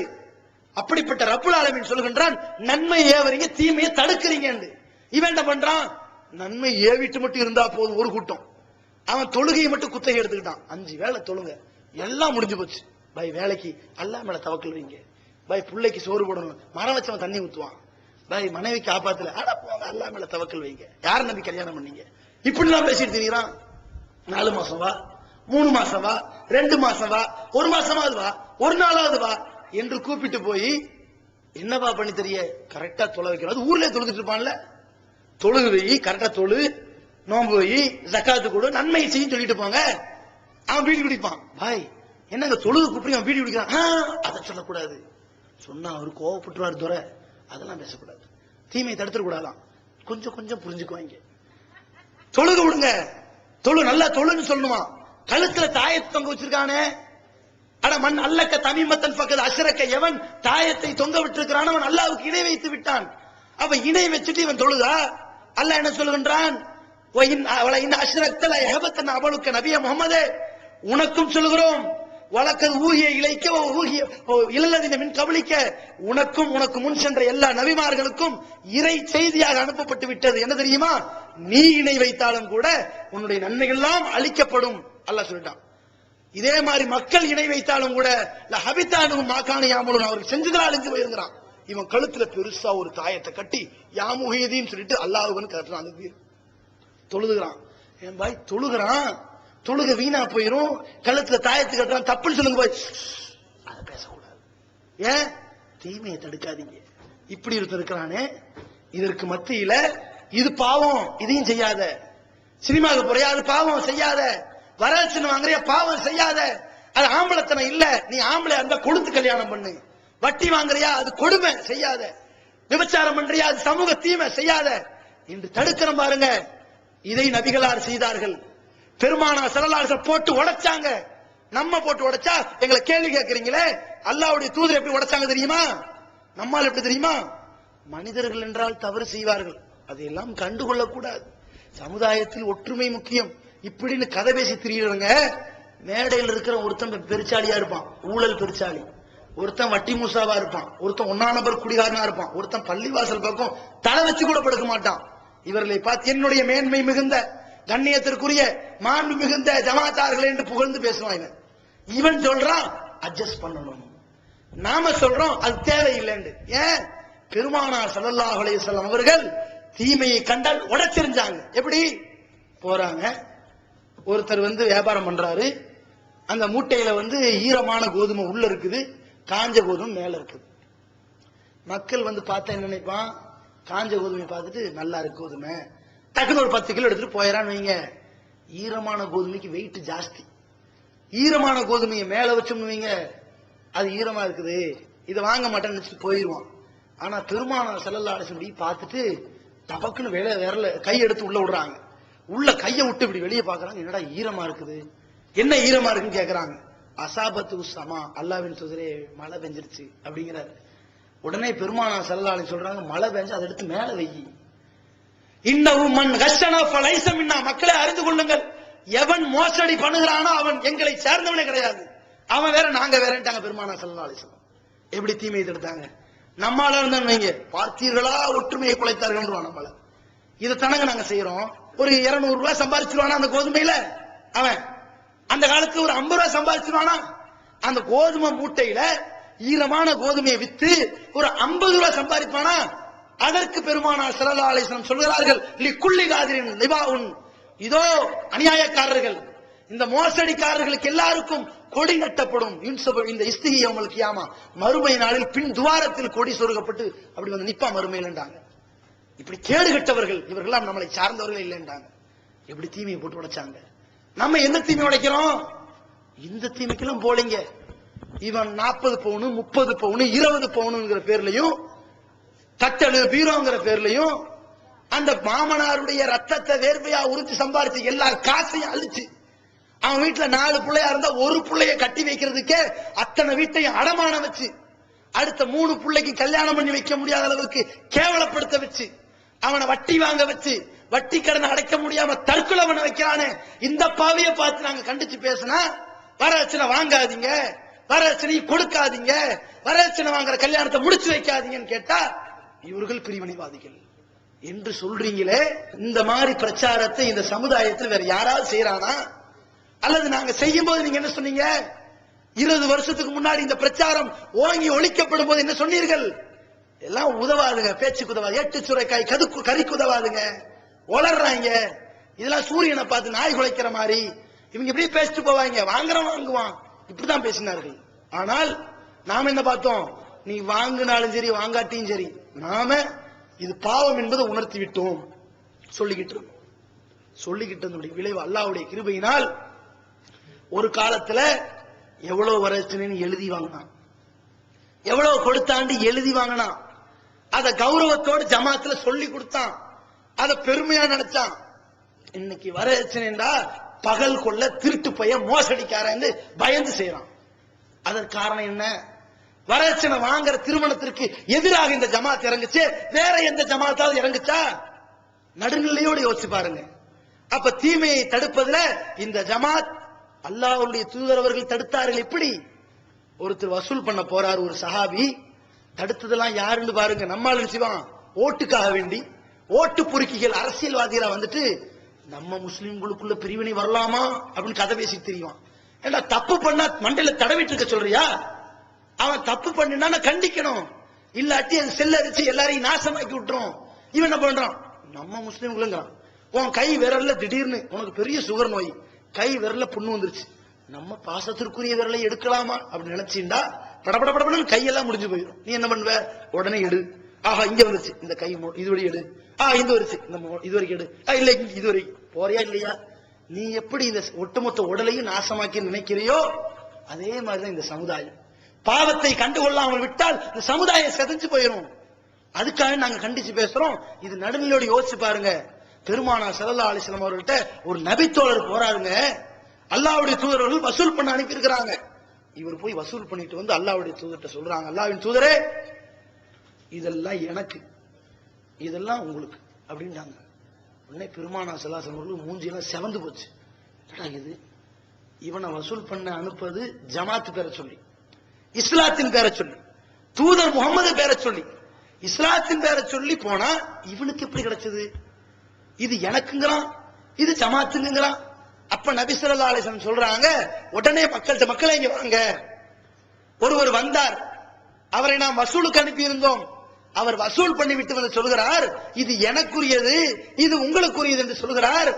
ஒருவேளை இவர் அவங்க அம்மா வீட்டிலேயோ அவங்க வாப்பா வீட்டிலேயோ இருந்திருந்தால் இது தேடி வந்திருக்குமா அவனுக்குரியது என்று? வந்திருக்காதுல. எப்படி மோசடி பண்றான் பாருங்க உடைச்சு பேசினாங்க அல்லாஹ்வுடைய தூதர் அவர்கள். இத அல்லாஹ்வுடைய தூதர் பேசினா தூதர்னு புகழ்வீங்க, தூதருடைய தோழர்கள் பேசினா புகழ்வீங்க, அதையே நாங்க சொன்னா பிரிவினைவாதியா? எங்களை மறந்துருங்க, நாங்க சொன்ன செய்தி உண்மையா போய் அதை ஏத்துக்குங்க, நியாயமானு பாருங்க. இந்த லேபிள விடுங்க, சொல்ற செய்தி உண்மையா பொய்யா? அதுக்கு நீங்க என்ன பிராயச்சித்தம் பண்ண போறீங்க? அதுக்கு நீங்க என்ன, உங்களுடைய கடமை என்ன? இப்படிப்பட்ட செய்தியை சொன்னவர்களுக்கு நீங்க ஆதரிக்க போறீங்களா, எதிர்த்து நிக்க போறீங்களா? அல்லாஹ்வுக்கு பணிந்து சிந்திச்சு பாருங்க. அப்போ இந்த தூதர் என்னெல்லாம் செய்வார், இந்த தோழர்கள் என்னவெல்லாம் செய்வார்கள் அல்லாஹ் குறிப்பிட்ட முருகுமில் மாரூஃப் நன்மை ஏவுவார். தூதர் ஏவினார், தோழர்கள் ஏவினார்கள், நாங்களும் ஏவிக்கொண்டிருக்கிறோம் எங்களால் முயன்ற வரைக்கும். தூதர் தீமையிலிருந்து என்ஹாகுமனின் முன்கர் தீமையிலிருந்து தடுத்தார், தோழர்களும் தடுத்தார்கள், நாங்களும் எங்களால் இயன்றவரை தடுத்துக் கொண்டிருக்கிறோம். தடுப்போம் இன்ஷா அல்லாஹ். வரதட்சணையா, வட்டியா, விபச்சாரமா, மதுவா, சூதா, இந்த மாதிரியான பாவமான காரியங்களா, இது அல்லாத பல்வேறு சமூக கொடுமைகளா, மோசடிகளா, ஏமாற்றங்களா, பாவமான காரியமா, மார்க்கத்துக்கு முரணான காரியங்களா, அல்லாஹ் தடை விதித்திருக்கின்ற ஷிர்க், பித்அத் போன்ற காரியங்களா, எதிர்த்து நிற்போம், தீமையை தடுப்போம். அல்லாஹ்வுடைய தூதரை பின்பற்ற வேண்டும் என்பது உண்மை, அது கொள்கை. அல்லாஹ்வுடைய தூதரோடு சஹாபாக்களையும் பின்பற்றலாம், இமாம்களையும் பின்பற்றலாம், பெரியார்களை பின்பற்றலாம், முன்னோர்களை பின்பற்றலாம் என்று போனால் அது நரக படுகொலிக்கு தள்ளிவிடும் என்று அல்லாஹ் மிக தெளிவாக குர்ஆனிலே குறிப்பிட்டு சொல்கிறான். யௌம துகல்லபு உஜூஹும் பின்னார், சில முகங்கள் நரக நெருப்பிலே கரிக்கப்படும் பொழுது அவர்கள் சொல்வார்கள், யா லைத்தனா அத்தான அல்லாஹ் அத்தான ரசூலா, அல்லாஹ்வுக்கும் அவன் தூதருக்கும் கட்டுப்பட்டிருக்க கூடாதா? இன்னா அத்தானா சாதத்தனா வ குபரானா, நாங்கள் எங்களுடைய பெரியார்களுக்கும் முன்னோர்களுக்கும் கட்டுப்பட்டிருக்கின்றோம், தலைவர்களுக்கு கட்டுப்பட்டு விட்டோம். ஃபஅலல்லூனா அஸ்ஸபீலா, எங்களை வழிகெடுத்து விட்டார்கள் என்று புலம்பி விடாதீர்கள், நரகத்தில் விழுந்து விடாதீர்கள், இந்த மதுகபுகளை பின்பற்றி விடாதீர்கள். இந்த மதுகபுகளை பற்றி சொல்லக்கூடிய, இந்த மதுகபுகளை எடுத்து சொல்லக்கூடிய, இந்த மதுகபுகள் பெயரால் மக்கள் எடுத்து சொல்லக்கூடிய இமாம்கள் இருக்கிறார்களே, அந்த ஷாஃபியாக இருந்தாலும், அபு ஹனீஃபாவா இருந்தாலும், மாலிக்கா இருந்தாலும், அகமது இப்னு ஹம்பலாக இருந்தாலும், மற்ற எந்த இமாம்களாக இருந்தாலும் குர்ஆன் சுன்னாவை தான் பின்பற்ற சொன்னார்கள். குர்ஆன் சுன்னாவை பின்பற்றினால் தான் நேர்வழி என்று சொன்னார்கள். அதே அடிப்படையிலும் அல்லாஹ்வும் அவன் தூதரின் பின்பற்றி நீங்கள் வாழுங்கள், அதை விட்டு மதுகபை பின்பற்றாதீர்கள் என்று நாங்கள் சொல்கிறோம். இதில் ஒரு காலத்தில் நாங்கள் சமரசம் கொள்ள மாட்டோம். அல்லாஹ்வும் அவன் தூதரும் ஒரு காரியத்தை செய்ய சொல்வார்கள், ஆனால் நாங்கள் எந்த கருத்து வேறுபாடு பேச மாட்டோம். அல்லாஹ்வும் அவன் தூதரும் ஒரு காரியத்தை ஏவிவிட்டால் அதை செய்யக்கூடிய நேரத்திலே ஊர் மக்கள் எதிர்ப்பார்கள், உதாசீனப்படுத்துவார்கள், காலம் காலமாக பின்பற்றி வந்த கலாச்சாரத்தை எதிர்த்து நீங்கள் நடக்கிறீர்களே என்று நம்மை விமர்சிப்பார்கள் என்றெல்லாம் நாங்கள் கவலைப்பட மாட்டோம். இறைவன் சொல்லிவிட்டானா, இறை தூதர் சொல்லிவிட்டார்களா, நாங்கள் கண்டிப்பாக செய்வோம். ஒரு காரியத்தை தடுத்திருக்கிறார்களா, நாங்கள் ஒதுங்கிக் கொள்வோம். அல்லாஹ்வுடைய தூதர்கள் சொன்னதை செய்வோம். சொல்லலையா, மார்க்கம்ங்கிற போர்வையில மௌலித் ஓதுறாங்களா, இது அல்லாஹ்வுடைய தூதர்கள் சொல்லல, செய்யல, இது பிரமத கலாச்சாரம் கண்டிச்சிருக்கிறாங்க, இது கிறிஸ்தவர்களுடைய கலாச்சாரம் சொல்லியிருக்கிறாங்க, அதை நம்ம செய்யக்கூடாது, இது அல்லாஹ்வுடைய தூதரை புகழ்கிறோங்கிற பேர்ல தன்னுடைய பிரியாணி தின்னு கொண்டு, குஸ்கா தின்னு கொண்டு வயிறை நிறைக்கக்கூடிய ஒரு வியாபார பிழைப்பை நாங்கள் ஒரு காலத்திலும் செய்ய மாட்டோம் என்று நாங்கள் ஒதுங்கிக் கொள்வோம். அல்லாஹ்வுடைய தூதரவர்கள் சில காரியங்களை சொல்லாத பொழுது பித்அத்தான காரியங்களை மார்க்கத்தின் பெயரால் கத்தோங்கிற பேர்ல, ஃபாத்தியாங்கிற பேர்ல செய்து வருவார்களே, ஆனால் இதற்கு இஸ்லாத்தின் அங்கீகாரம் இருக்கிறதா என்று பார்ப்போம். இல்லையா, செய்ய மாட்டோம் என்று நாங்கள் ஒதுங்கிக் கொண்டிருக்கிறோமே, நீங்களும் அதை செய்யக்கூடாது என்று தடுத்துக் கொண்டிருக்கிறோமே. எதற்காக? இந்த தூதர் தீமையை தடுத்தார், தோழர்களும் தடுத்தார்கள், நாங்களும் தடுத்துக் கொண்டிருக்கிறோம் என்பதற்குத்தான். அந்த கூட்டம் ஒரு காலமெல்லாம் பிரச்சாரம் செய்து கொண்டே இருக்கும், அந்த கூட்டத்தில் நாங்கள் இருக்க வேண்டும் என்பதற்குத்தான். அந்த தூதர் தடுத்தார். எந்த அளவிற்கு தடுத்தார்? இன்ன அஸ்தகல் ஹதீஸி கிதாபுல்லாஹ், மக்களை அறிந்து கொள்ளுங்கள், செய்திகளில் மிக உண்மையானது அல்லாஹ்வுடைய வேதம். வ அஹ்ஸனல் ஹதீ ஹதீ முஹம்மதின் ஸல்லல்லாஹு அலைஹி வஸல்லம், வழிகாட்டுதலில் மிக அழகானது முஹம்மதுடைய வழிகாட்டுதல். வ ஷர்ரல் உமூரி முஹதஸாத்துஹா, காரியங்களில் மகா கெட்டது, பாவமானது, புதிதாக உருவாக்கப்படக்கூடியது. வ குல்லு முஹதஸத்தின் பித்ஆ, புதிதாக உருவாக்கப்படுகிற அனைத்தும் அனாச்சாரங்கள், பித்அத்துகள். குல்லு பித்அத்தின் லலாலா, இந்த பித்அத்துகள் எல்லாம் வழிகேடுகளாகும் என்று சொன்னார்களே, அந்த நூதன அனாச்சாரங்கள் மார்க்கத்தின் பெயரால் அல்லாஹ்வும் அவன் தூதரும் காட்டித்தராத ஒன்றை இஸ்லாத்தின் பெயரால் அரங்கேற்றக்கூடிய காரியத்தை நாங்கள் கண்டிப்பாக எதிர்ப்போம் என்று நாங்கள் சொல்றோம். அன்றைக்கு சஹாபாக்கள் சொன்னாங்க, என்ன மாதிரி சொன்னாங்க? அல்லாஹ்வுடைய தூதர் அவர்களுடைய காலத்துக்கு பிறகு மர்வானுடைய ஆட்சி காலம் வருகிறது. அபூபக்கருடைய காலம் முடிந்து, உமருடைய காலம் முடிந்து, உஸ்மானுடைய காலம் முடிந்து, மர்வானுடைய ஆட்சி காலம் வரும் பொழுது ஒரு நபித்தோழர் போய் நின்று பார்த்து கொண்டிருக்கிறார். அந்த ஆட்சி காலத்தில் ஒரு பெருநாள் தொழுகை. அந்த நபித்தோழர் பெருமானார் ஸல்லல்லாஹு அலைஹி வஸல்லம் எவ்வளவு சரியா இருந்தாங்களோ, பித்அத்தான காரியங்களை எப்படி எதிர்த்தாங்களோ, அதே மாதிரி தான் சஹாபாக்களும் எதிர்த்தாங்க. மார்க்கத்தின் பெயரால் புதிதாக உருவாக்குவதை தடுத்தாங்க. அது எவ்வளவு பெரிய வணக்க வழிபாடா இருந்தாலும் சரி. ஆயிஷா ரலியல்லாஹு அன்ஹா அவர்கள் சொன்னாங்க, அல்லாஹ்வின் தூதரே, இந்த ஆள் எப்படிப்பட்டவர் தெரியுமா, நல்லா தொழுவாங்க, இந்த பொம்பளை எப்படிப்பட்டவங்க, ரொம்ப நேரம் தொழுவாங்க அப்படின்னாங்க. உடனே ரசூலுல்லாஹி ஸல்லல்லாஹு அலைஹி வஸல்லம் கோபம் வந்துருச்சு. இப்படி எல்லாம் நீங்க அல்லாஹ்வுக்கு ரொம்ப பிடிக்குங்கிறதுக்காக வேண்டி செஞ்சுக்கிட்டே இருந்தீங்கன்னா அல்லாஹ்க்கெல்லாம் திருப்தி, இதனாலலாம் திருப்தி அடைஞ்சுக்கிட்டே இருக்க மாட்டான். நீங்க ஓஞ்சு போயிருவீங்க, அப்போ அல்லாஹ் ஓய மாட்டான். இப்படி எல்லாம் அல்லாஹ் விரும்பவே கிடையாது. அப்படின்னு மிகப்பெரிய வணக்கமாக இருந்தாலும், நீண்ட நெடிய வணக்கமா ஒருத்தன் சொன்னாலும் அதை நபி ஸல்லல்லாஹு அலைஹி வஸல்லம் அவர்கள் அதை அங்கீகரிக்கவே கிடையாது. ஒருத்தர் கேட்கறாங்க, அல்லாஹ்வின் தூதரே நான் வாழ்நாள் முழுவதும் கல்யாணம் பண்ணாம இருக்க போறேன்னாங்க. அதை தடுக்கிறாங்க. நல்ல காரியமாச்சே, சொல்லவே இல்லை. நான் இரவெல்லாம் நின்று வணங்க போறேன்னாங்க. அப்படி செய்யாத, ஏன் நல்ல காரியம் தானே, சொல்லவே இல்லை அல்லாஹ்வுடைய தூதர். இப்படி எல்லாம் மார்க்கம் கிடையாது. அப்படி நபி ஸல்லல்லாஹு அலைஹி வஸல்லம் எது வஹியோ, எது அல்லாஹ் சொன்னானோ அதோடு நிப்பாட்டிக்கிட்டாங்க. புதுசா வரும்போது அதை தடுத்து நிறுத்துறாங்க. அது மாதிரி நபி ஸல்லல்லாஹு அலைஹி வஸல்லம் கேட்கறாங்க, அல்லாஹ்வின் தூதரே ஒரு மனிதர் யஸூமு தஹர குல்லஹு வாழ்நாள் முழுவதும் நோன்பு வைக்கிறார், அவரை பற்றி நீங்கள் என்ன சொல்கிறீர்கள்? லா ஸாம வலா அஃப்தர, அவன் நோன்பு வச்சு புண்ணியம் இல்ல, வைக்காம இருந்து புண்ணியம் இல்லன்றாங்க. எப்படி அழகா சொன்னாங்க, எப்படி கண்டிக்கிறாங்க. வாழ்நாள் முழுவதும் நோன்பு வைப்பது எவ்வளவு பெரிய தியாகம், எப்படி பயன் பண்ணிருப்பாங்க.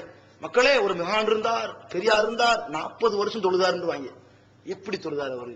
40 வருஷம் ஒரே உடல் எப்படி தொழ முடிஞ்சது? அதெல்லாம் கேட்க கூடாது.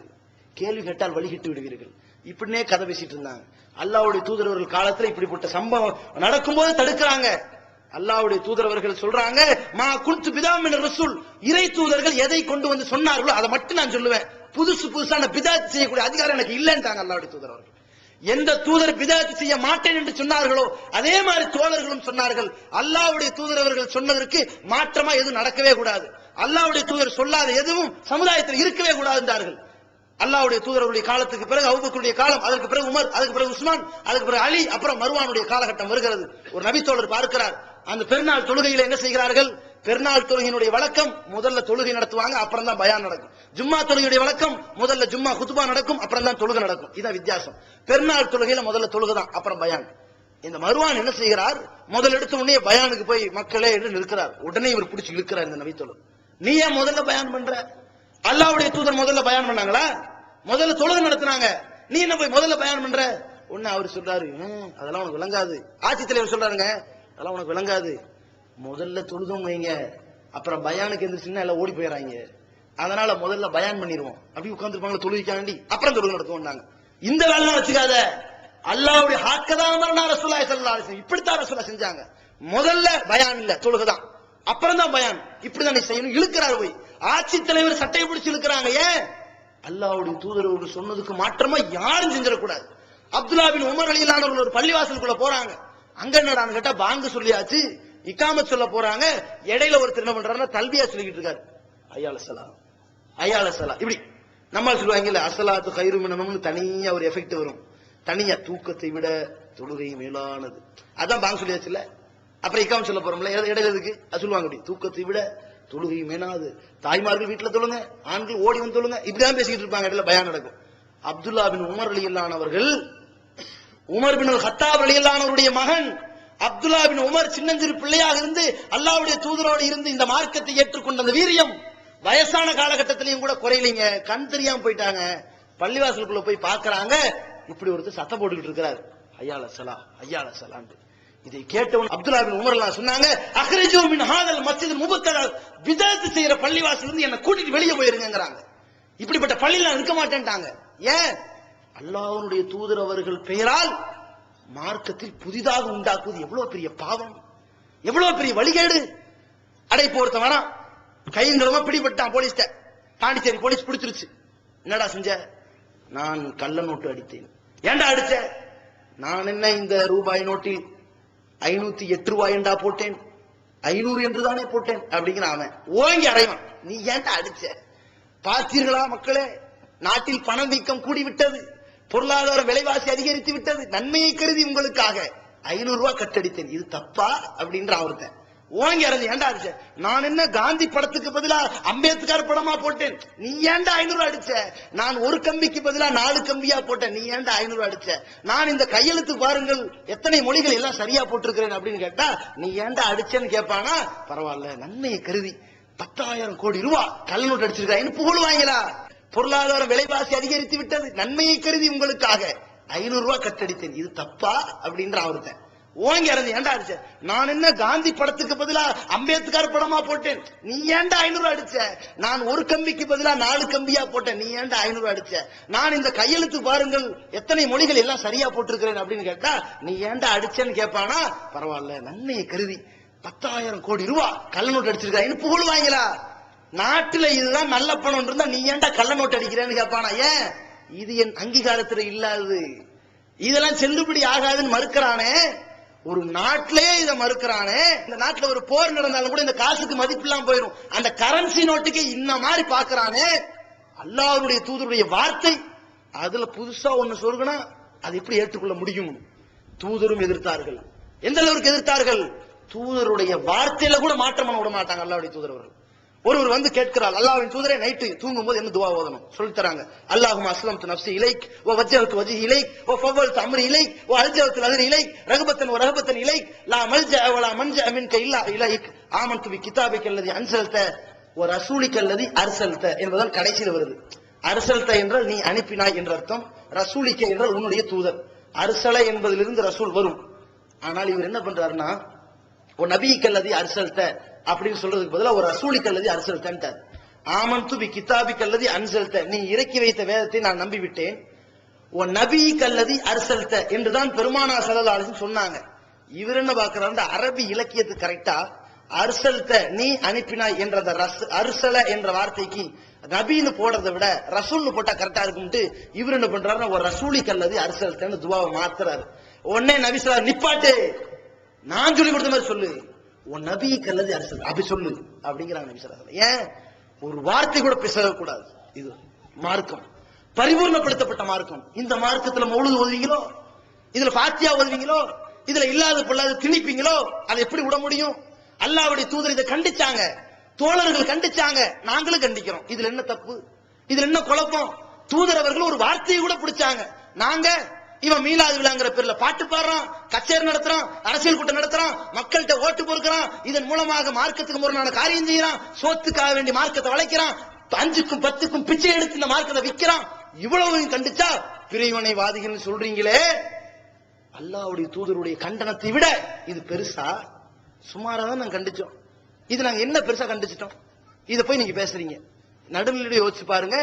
இந்த மௌலிதை இப்படி கண்டிச்சு கண்டிச்சு கண்டிச்சு தூதரை நேசிப்பது என்றால் மௌலிது ஓதுவது அல்ல, அவர் சொன்ன மாதிரி வாழ்வது, தொழுவது, கொள்கையின் பிரகாரம் நடப்பது, விட்டுக் கொடுக்கும் மனப்பான்மையோடு இருப்பது, அந்த தூதர் சொன்னது போன்று நம்முடைய எல்லா கொடுக்கல் வாங்கலோடு நடப்பது, அந்த தூதர் மாதிரி நம்முடைய வாழ்க்கையை அமைப்பது, அதான் நேசிக்கிறது அர்த்தம்னு சொன்னதற்கு பிறகு இன்றைக்கு மௌலிது எந்த அளவுக்கு குறைந்திருக்கிறது சமுதாயத்தில்.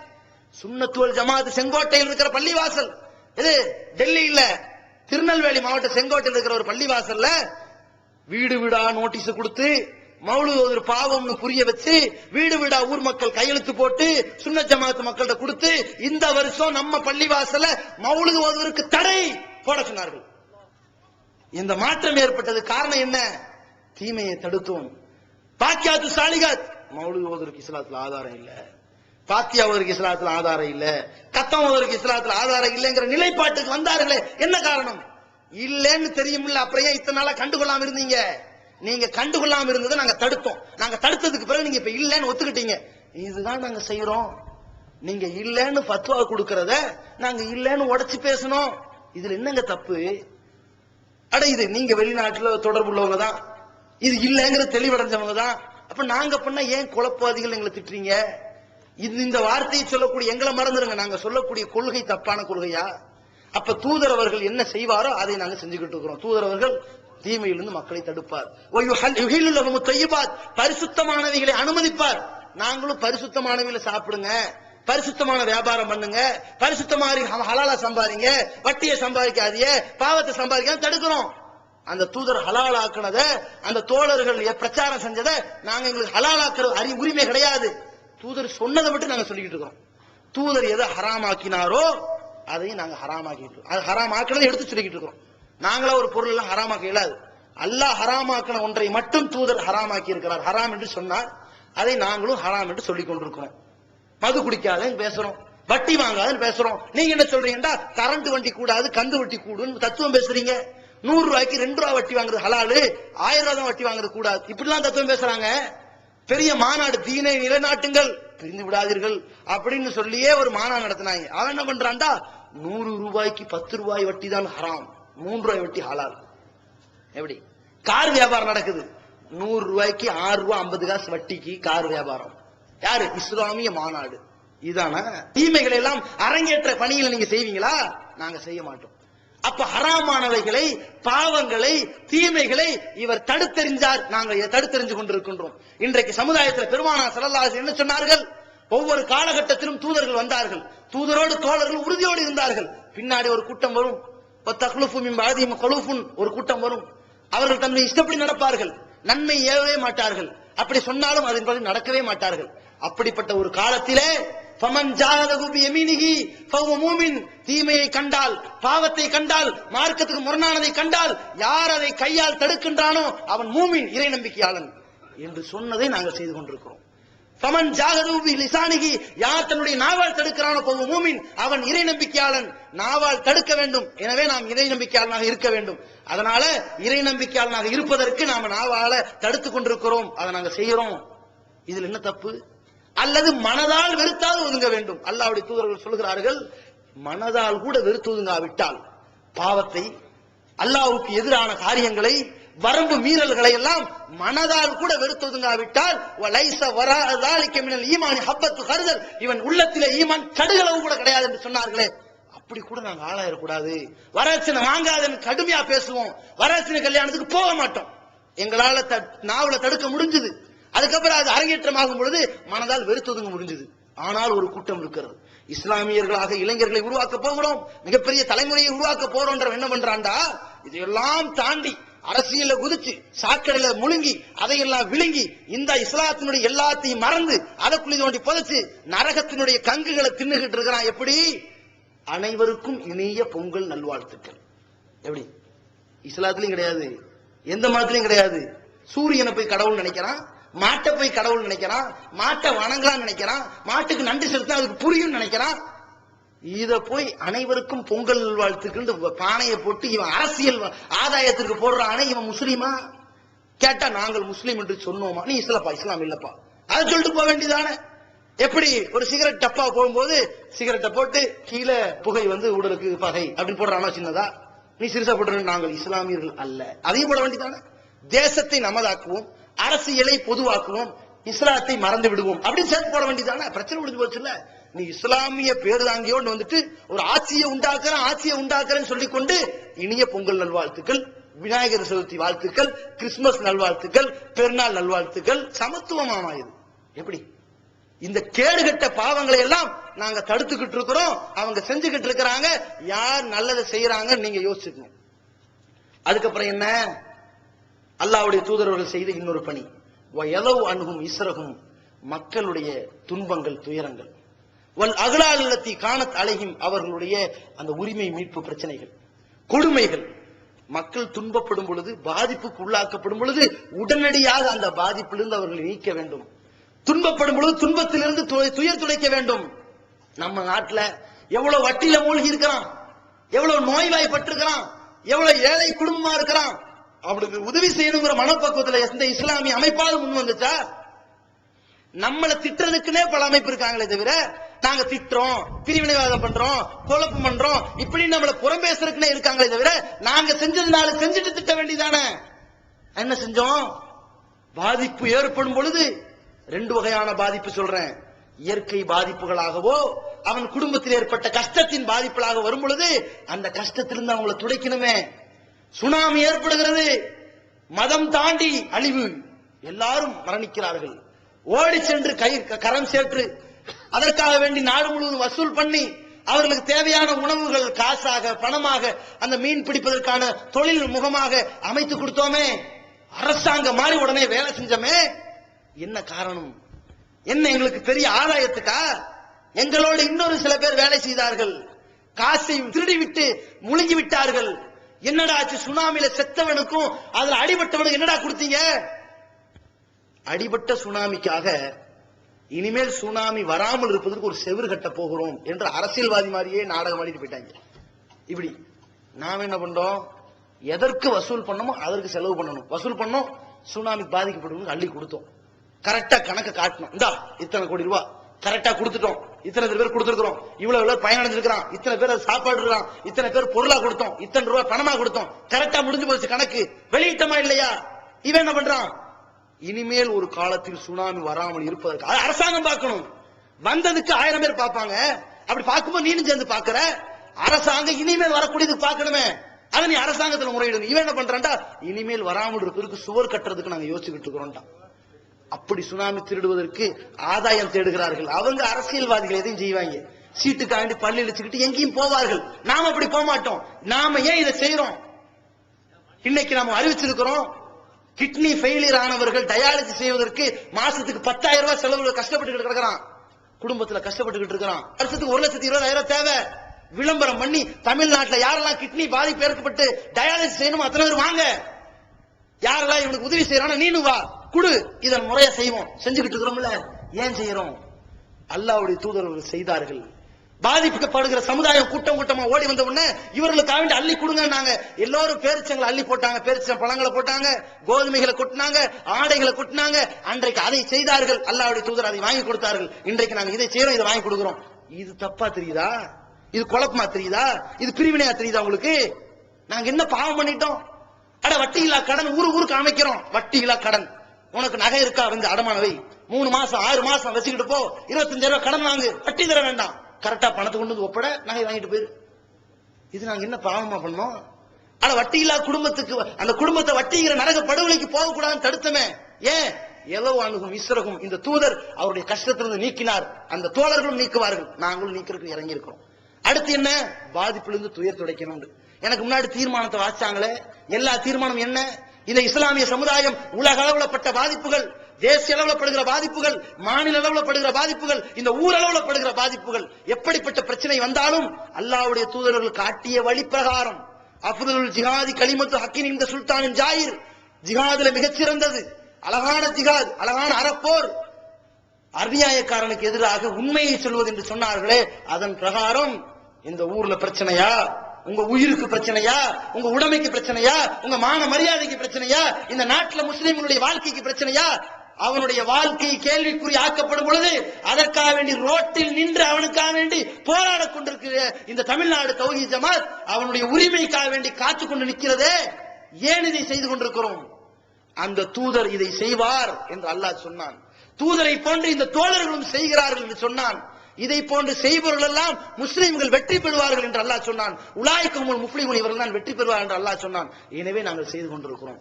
அலகாபாத் உயர் நீதிமன்றத்தில் வழங்கிய அந்த காவித்தனமான தீர்ப்பு, கேடுகட்ட தீர்ப்பு, அயோத்தி தீர்ப்பு சம்பந்தமாக அவர்கள் வழங்கிய அநியாய தீர்ப்பை இந்த நாட்டில் கடுமையாக எதிர்த்து களம் கண்ட சமுதாயம். அது மட்டுமா? தேசிய அளவு பிரச்சனை மட்டுமா? இந்த மாநிலத்தில் இடஒதுக்கீடு எவ்வளவு பெரிய மோசடி நடந்திருக்கிறது. 3%, 4%, 5% இடஒதுக்கீடு தர வேண்டிய மக்களுக்கு 2% இடஒதுக்கீடு தந்து கொண்டு கண்டுடைப்பு நாடகம் நடத்துகிறார்கள், நம்மை ஏமாற்றிக் கொண்டிருக்கிறார்கள். இவர்களுக்கு ஏற்றதை போன்று சில பேர் மீளாது விழாங்கிற பேர்ல இவர்களை உட்கார வைத்துக் கொண்டு கேடு கட்டவர்கள் வயிற்று பிளவு நடத்திக் கொண்டிருக்கிறார்கள். நாங்க எந்த அரசியல்வாதி காலில் உழக்கூடிய சமுதாயம் கிடையாது. இஸ்லாமிய சமுதாயம் ஒரு காலத்திலும் தன்னுடைய ஆட்காட்டி விரல்ல மையை குத்திக் கொண்டு முகத்தில் கரியை பூசி ஏமாற்றப்படுகிற சமுதாயம் கிடையாது. நாங்கள் ஒரு காலத்திலும் யாருக்கும் ஏமாற போவது இல்லை. எங்களுக்கு சீட்டு தேவையில்லை, ஓட்டு தேவையில்லை, எம்எல்ஏ தேவையில்லை, எம்பி பதவி தேவையில்லை, எங்களுக்கு எந்த விதமான வாரியமும் தேவையில்லை. எங்களுக்கு வீரியம் போய்விடும். எங்களுக்கு இந்த சமுதாயத்துக்கு என்ன தரப்போகிறாய், இதை மட்டும்தான் பேரம் பேச வேண்டும். எங்களுக்கு எந்த விதமான பொறுப்பு வேண்டாம். நாங்கள் சாதாரணமா போய்க்கிறோம், சாதாரண வந்துக்கிறோம். எங்களுடைய சமுதாயத்திற்கு என்ன தரப்போகிறாய்? எங்க சமுதாயத்தில் எத்தனை பேர் டாக்டர் ஆக போறான், எத்தனை பேர் வக்கீலாக போறான், எத்தனை பேர் இன்ஜினியர் ஆக போறான், எத்தனை பேர் போலீஸா வரணும், எத்தனை பேர் கண்டக்டரா வரணும், எத்தனை பேர் டிரைவரா வரணும். இந்த மத்திய மாநில அரசாங்கம் இந்த நாட்டில் வாழக்கூடிய முஸ்லிம் சமுதாயம் கரம் தூக்குவதற்கு என்ன செய்கிறாய்? இதை பேரமா வச்சு ஒரு தீர்மானத்தை வாசிட்டு போறோமே. 5% தமிழகத்திலே அதுதான். 5% திமுக சட்டமாக்கினால் ஒரு மானங்கட்ட கட்சி 3 சீட்டை வாங்கிட்டு, நாங்கள் 8 கேட்டோம், 3 தந்தார்கள், மனநிறைவாக இருந்தது. இருந்தாலும் அது அந்த சின்னத்தில் போட்டியிட முடியாதாம். அவர்கள் கட்சி சின்னத்தில் தான், உதயசூரியன் தான் போட்டியிட முடியுமா? அதையும் நாங்கள் ஏற்றுக்கொண்டோம். போன முறை நாங்கள் பாளையங்கோட்டையை பெற்றோம், இந்த வருடம் அதை புடுங்கிக் கொண்டார்கள். இதையும் நாங்கள் ஏற்றுக்கொள்கிறோம். ஆனால் எங்களுக்கு 3 இடத்தை கொடுத்தது மிக பெருமையாக இருந்தது. எனவே 5% இடஒதுக்கீடு தருவதாக தேர்தல் அறிக்கையில சொல்லுங்க அப்படின்னு அழகா நைஸ் சொல்லிட்டு போயிட்டாங்க. சரி, அவங்க மானம் கட்டி ஏமாந்துட்டாங்க. இன்னொரு பக்கம் இவர்களை எல்லாம் வேண்டாம், நமக்கு தளபதி தேவையில்லை, அம்மா இருக்கிறார்கள் அப்படின்னு 32 பள்ளியை காட்டிக்கிட்டு சீட்டு கிடைச்சா போதுட்டா. அப்பாடா சாமி, எத்தனை வருஷம் எம்பியில தோத்து போனதுல இருந்து தினமா கனவு கண்டமே சீட்டை தான் வாங்கியிருக்கா, இன்னைக்கு எம்எல்ஏ ஆகல, சட்டசபைக்குள்ள போல, அதுக்குள்ள பார்க்கணும், சிரிப்பு தாங்கல. மானம் இழந்த இந்த கூட்டம்ங்கிறதுக்கு உணர்வு போஸ்டர் அடிச்சோம், அதுக்கு பக்கத்திலேயே அவங்க போஸ்டர் அடிச்சு பல்லிடிச்சு நிக்கிறாங்க இது வாங்கிட்டு. இத பார்த்தா கோபால் பல்படிக்கு விளம்பரம் தந்துடலாம், அந்த மாதிரி நின்று இருக்கிறாங்க. இப்படிப்பட்ட இந்த கூட்டம் இருக்கிற நேரத்தில் தமிழ்நாடு தௌஹீத் ஜமாத் அறிவித்திருக்கிறது, பாண்டிச்சேரியா காங்கிரசுக்கு ஓட்டு வேணுமா, ஒட்டுமொத்த முஸ்லிம்களுடைய ஓட்டு சட்டமாக்குற அளவு அத்தனை பேருக்கும் எந்தவித சிந்தாம சிதறாம காங்கிரஸ் ஓட்டுகளை அள்ளி செல்ல வேண்டும்ங்கிற அளவுக்கு இஸ்லாமிய சமுதாயத்தில் ஓட்டுகளை நீ வாங்க நினைக்கிறியா? எங்களுக்கு 5% இடஒதுக்கீட தருவேண்டு வாய்ஜாலம் பேசாம, தேர்தல் அறிக்கை சொல்லாம நீ ஆட்சியில் இருக்கிறதுனால சட்டமாக்கினால் இந்த பாண்டிச்சேரியில் இருக்கின்ற லட்சோப லட்ச முஸ்லிம்கள் அவர்களுடைய ஒட்டுமொத்த வாக்கும் காங்கிரஸ் கூட்டணிக்குத்தான். அதே மாதிரி தமிழகத்தில் நாங்க என்ன சொன்னோம், திமுக அரசு 5% சட்டமாக்கணும். ஒருவேளை அவர்கள் சட்டமாக்க முடியாவிட்டால் அதிமுக அரசு இவர்கள் சட்டமாக்காத பட்சத்தில் தேர்தல் அறிக்கையாவது சொல்லிவிட்டால், ஏன்னா சொல்ற நிலையில் அவங்க இருக்கிறாங்க, 5% ஒதுக்கீடை தேர்தல் அறிக்கையா சொல்லிவிட்டால் இவர்களுக்கு ஆதரவு சொல்றோமே, எங்கேயாவது நாங்க சமுதாயத்தை எடை போட்டு விலை பேசி வித்தமா? எங்களுக்கு கூட்டின மாதிரி இந்த சமுதாயத்தில் வேற எந்த அமைப்புக்கு கூட்டம் கூடலையங்க. லட்சக்கணக்கில் கும்பகோணத்திலையும் சரி, தஞ்சாவூர்லையும் சரி, சென்னையிலையும் சரி, இந்த மாநாடுகளுக்கும் பேரணிகளுக்கும் கூடுகின்ற லட்சோப லட்ச மக்கள் கூட்டம், இந்த கொந்தளிக்கின்ற இந்த பிரம்மாண்ட கடல், இந்த மக்கள் கடலை வேற எவனுமே கூட்டல. அல்லாஹ் அக்பர், அல்லாஹ்க்கு தான் புகழ். ஆனால் இதை வைத்து நாங்கள் பேரம் பேசவில்லை, சமுதாய அக்கறையோடு சொல்லிக் கொண்டிருக்கிறோமே, நடுநிலையோடு சிந்தித்து பாருங்கள். உங்களை அன்போடு அழைக்கின்றோம். இஸ்லாமிய மார்க்கத்தை அல்லாஹ் சொன்ன வழியிலே, அல்லாஹ்வுடைய தூதர் சொன்ன வழியிலே எங்களால் இயன்ற அளவிற்கு இம்மை மறுமையினுடைய நற்பேறுகளை பெறுவதற்காக, மறுமையினுடைய மகத்தான வெற்றி பெறுவதற்காக, சொர்க்கத்தை பெறுவதற்காக உங்களிடத்திலிருந்து எவ்வளவு இழிவுக்குள்ளாக்கப்பட்டாலும் எதிர்ப்புக்குள்ளாக்கப்பட்டாலும் அல்லாஹ்வுடைய மார்க்கத்துக்காக வேண்டி நாங்க இன்னைக்கு ரோட்ல வந்து நிக்கிறோம்.